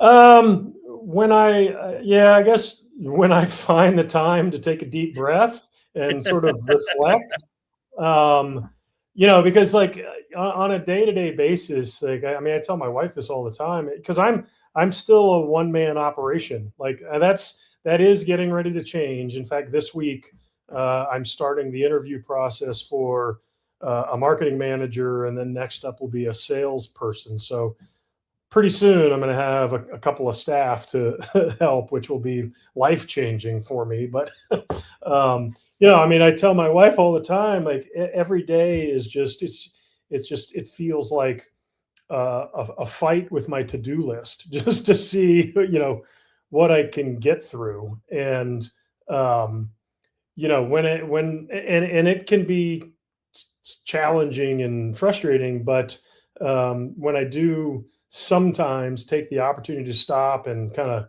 look back, I'm like, oh, okay, I feel a little better because I feel like I've gotten a fair amount done. It just doesn't feel like it in the moment. Well, yeah, those positions you mentioned, especially the marketing position. I know a few of the people that have applied, and they've come to me and they've asked me about. Yeah, I said, yeah, you should absolutely. You want to try to jump on that train? You should, yeah, go for it, because I see the progress and being where I grew up and so forth. I mean, I'm not living there now, but it's so exciting to see. It's so exciting to see. Yeah, So it is. Yeah. Well, I know something that's kind of really personal to you too is the BMX and what's coming up here next month. And we had a lot of people reach out, and this tournament and this involvement and so forth, because I won't say everybody, most people have a bike. Most people are out doing things, so they can relate so much. And creating these events from a national, regional perspective that people can relate to on their own is such an appealing thing for the community. Yeah.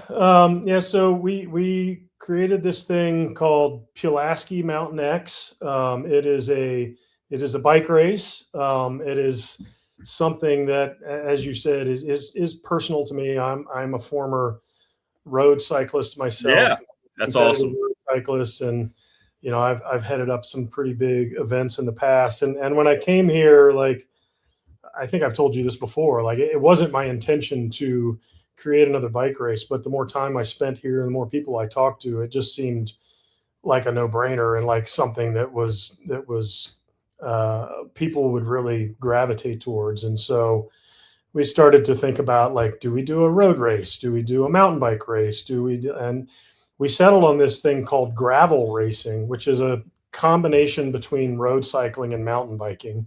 It's basically a road bike with knobby tires that can go anywhere. And it is the fastest it's the fastest growing segment of recreational and competitive cycling in the world. And, the more I spent time here and talked with colleagues and kind of learned about all of the fire roads and trails and things that we could connect together to make a course, it was a no-brainer. And so we created this event. It's on Saturday, September 26th. We've got some of the top professionals in the world, men and women, coming to compete. And I've told Jonathan this. I think it has the potential to be one of the most impactful things that we do. I mean, you can't replace what the Sportsplex is going to do, but this is a different kind of impact because, a cycling event, it's one of the few things that takes place in the public right of way and has the ability to showcase the region like nothing else. And so I have hired a filmmaker to produce sort of a docu-style video of the event, which will kind of tell the story of the event, of the race, of the event, of the region. So, I mean, it'll basically be a 30-minute tourism movie of the New River Valley that will be seen awesome. all over the world. And so, you can't buy that kind of. We are buying it because this is not a cheap event. But, true, very true, very true. But it'll be worth it, I guess, is the point. And there's different levels in the mileage too, right? That people are going to be. Yeah, I thought that was really cool. So we're trying to do something that anybody can try. Like, so there's a 30-mile distance. There's a 50-mile distance, and there's a 100-mile distance. And so and the 100-mile race has 12,000 feet of climbing. So it's billed as one of the toughest gravel races in the country, and I think it's gonna live up to its reputation. Hopefully, we don't get through it, and everybody's like, "That was too hard." Right. So I don't know. We may make some adjustments for year 2, but we'll see. I mean, part of me wants to kind of build that reputation as the hardest, because then hopefully it becomes something that people aspire to do in the future. But yeah, it's and so it's our hope that kind of local people, regional people that have always wanted to try something like this, they can aspire to do the 30-miler, which is totally doable for people that do at least a little bit of cycling. The 50-miler is a little harder, and then you got the 100-mile it's reserved for the professionals and elite amateurs. Yeah. You going to jump in there? You're going to go back? You're going to bring out the bike again for the event? No, the funny thing is, I still ride a lot on the road, but I don't even own a gravel bike, and so it's it's one of the things on my list that I need to get, and I'm hoping that through the course of this event, maybe some bike manufacturer will say, "Hey, we're going to give you this gravel bike." That's right. Although I guess I can't accept that, though. I hadn't thought about that. Were you out there? Were you on the jet ski a couple weeks back? Did you get involved in that? Were you out there? So I was in charge of running that event too. Yeah. I had intended to have it. So we had a corporate race on Friday, where we get public sector, government teams, private sector teams, and then we had a automotive division. And I had intended to enter a team in the public sector division, and my team was going to be myself, Stacy Compton, and JW Martin from the River Turtles. JW had to bail because, of course, the River Turtles made the playoffs, and so he kind of had a good excuse. And then Stacy had to bail because he had a bunch of a bunch of teams that were coming to test at the track that day. And so ultimately I did not race, unfortunately, but it probably was a good thing because I had a lot to do that day anyway. Yeah. You may have been a little bit. You may have been a little busy. But it was, it was a great event. We raised money for the Pulaski County ACE program, which is always a great cause, and turned out to be a great weekend. Getting quite a few questions here, Tim, before we let you go, man. Appreciate you jumping on here today. We'll get you on again leading up to the event as well. We need to start having you on regularly here on the program. But people are asking about individual memberships once the Sportsplex is going to be finished and so forth. How can the community, get involved with that so they have a, membership monthly or yearly, however it's going to work? Yeah, so we actually rolled out membership info a couple of weeks ago. I think the best thing, if people go, they can either go to the to my organization's website, which is playpulaskiva.org. Okay. And if you go to, there's a press release on the website that'll link you to the membership information, or they can go to the Pulaski County website, pulaskicounty.org. And same thing, there was a press release that was put out that ultimately links to membership information that is housed on the Parks and Rec website, the Pulaski County Parks and Rec website.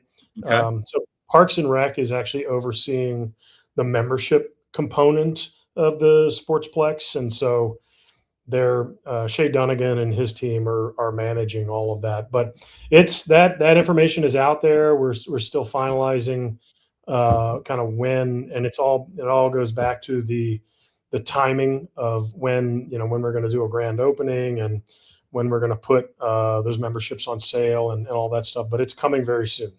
Okay. All right. There you go. We'll pass that along to peeps as well. And finally, on a personal note, how are you getting acclimated, you and the family now here to being in the NRV resident now for what, 18 months, right? 18-month resident?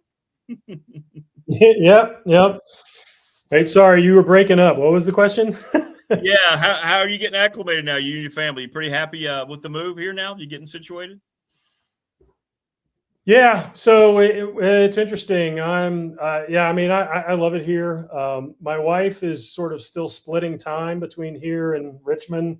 We are now officially empty nesters. So my son graduated from Alabama in May and just moved to Florida to start his new job, his first job. And so now we're finally at the point where we're like, all right, we got to figure out what we're doing with the house in Richmond and what we're going to do here. And so my wife is actively kind of getting rid of things in Richmond and starting to prepare for that transition. Well, I'm with you. I'm a fellow. Yeah, I mean it's great here. I'm a fellow empty nester now too. I just sent my son off to UVA Saturday, so I just got him moved in down at Charlottesville. So yeah, it's kind of like we did it. You're a quasi empty nester, because if they're just in college, it means they're going to be coming back from time to time. True. Yeah. Now I'm depressed. Now you're right. You're right. All right. Well, Tim, thanks for coming on, man. It's still a good step in the right direction. It is. Hey, brother, appreciate the time, man. Thanks so much. And congratulations on everything that you're building. And let's do this more frequently.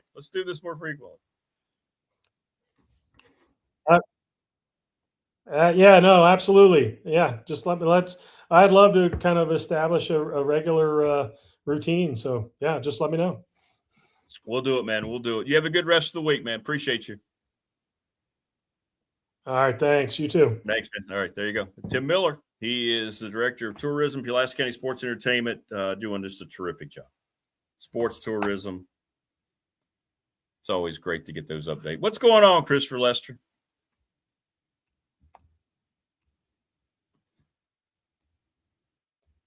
Brandon, I don't know. I've seen your golf game, and I'm guessing that they won't have a tier level in the golf simulator that low. Sorry. You know what they need to do? They need to have a bowling simulator. Maybe I should run that, right? Right, Brandon? Brandon.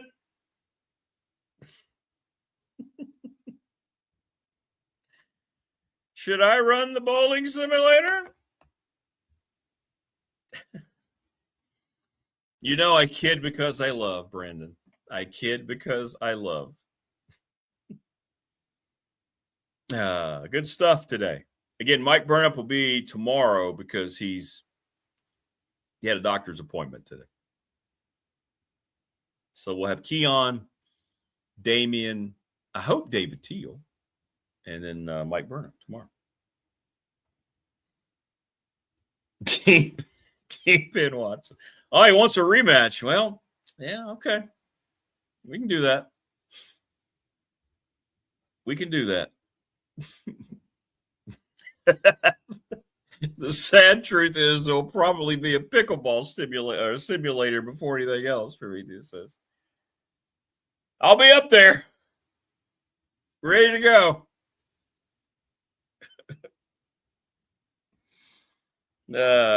We just, since Radford, we no longer have tennis programs at Radford University. Half the courts are now pickleball courts. I think they're being rented by recreation or somewhere, I'm not sure, off campus, but they did a nice job. Watch the transformation. I guess pickleball it's just going to be a thing, isn't it? Like, it's not going anywhere. Change the name of it. I want to watch more of it now that we have courts at Radford. We'll see if I was too harsh in my criticisms.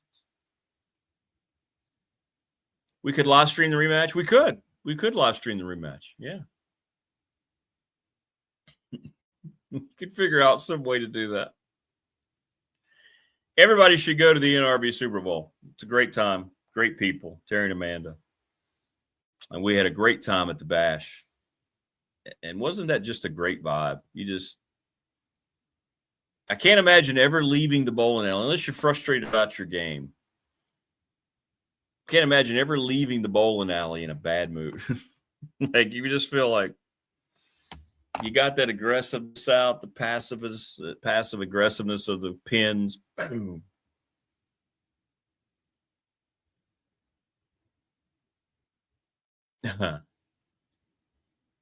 Watch Andre Agassi and McEnroe play pickleball. Yeah.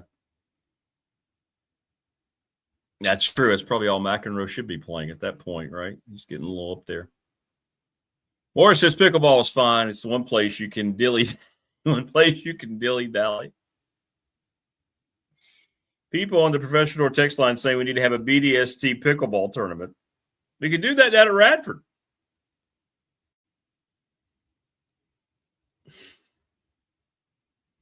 And remember, didn't we look up the name and it's something really lame? Like they did it after the wife's dog or something. Pickles.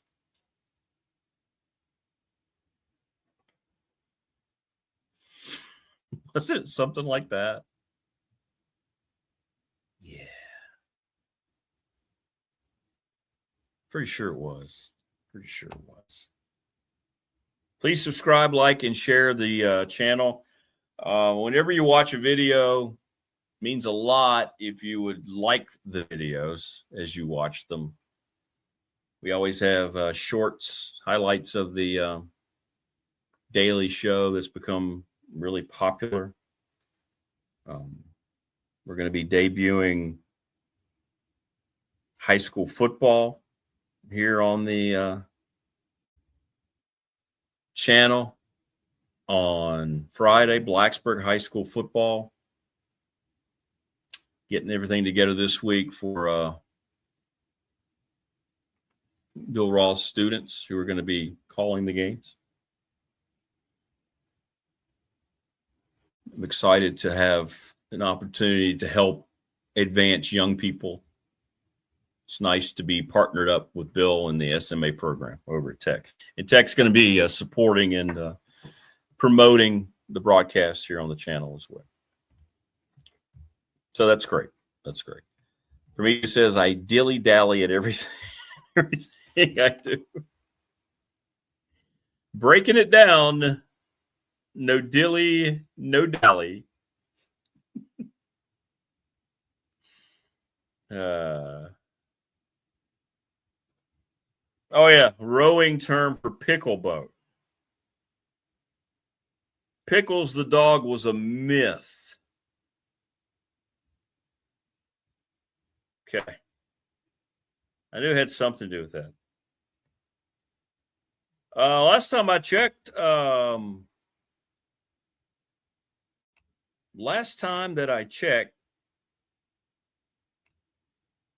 Chris, Coach Rags is doing okay. He's going through his treatments. He would have told me if something was going on. He's been very good about updating me. So I think everything's going okay with him. I do. I think he's okay, or as okay as he can be going through all that. He announced his prostate cancer diagnosis the last time he was on with Marty. So, yeah, we're okay. I think we're okay.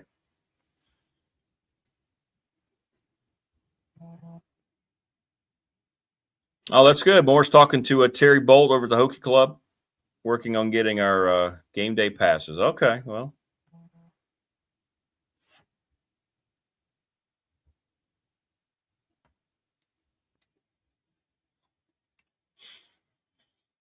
Hey, Brandon, you have an open invitation. You just, you've stood me up and you threw Neil under the bus that one time.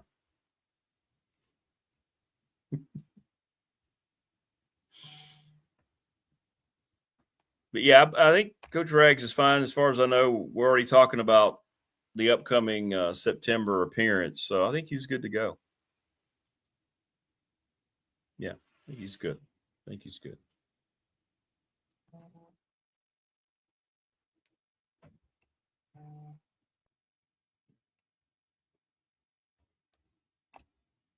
Sorry, I'm getting lots. I mean, the professional door text line is blowing up today. That's great. I love it. You never bother me on the text line. I try to read them all throughout the day. If I don't respond, I'm not ignoring you. It's just you get tied up with stuff at my real job at Radford. Yeah. Yep. I'd relish the opportunity for a new football season. Is that what that says? What's that say, Wayne?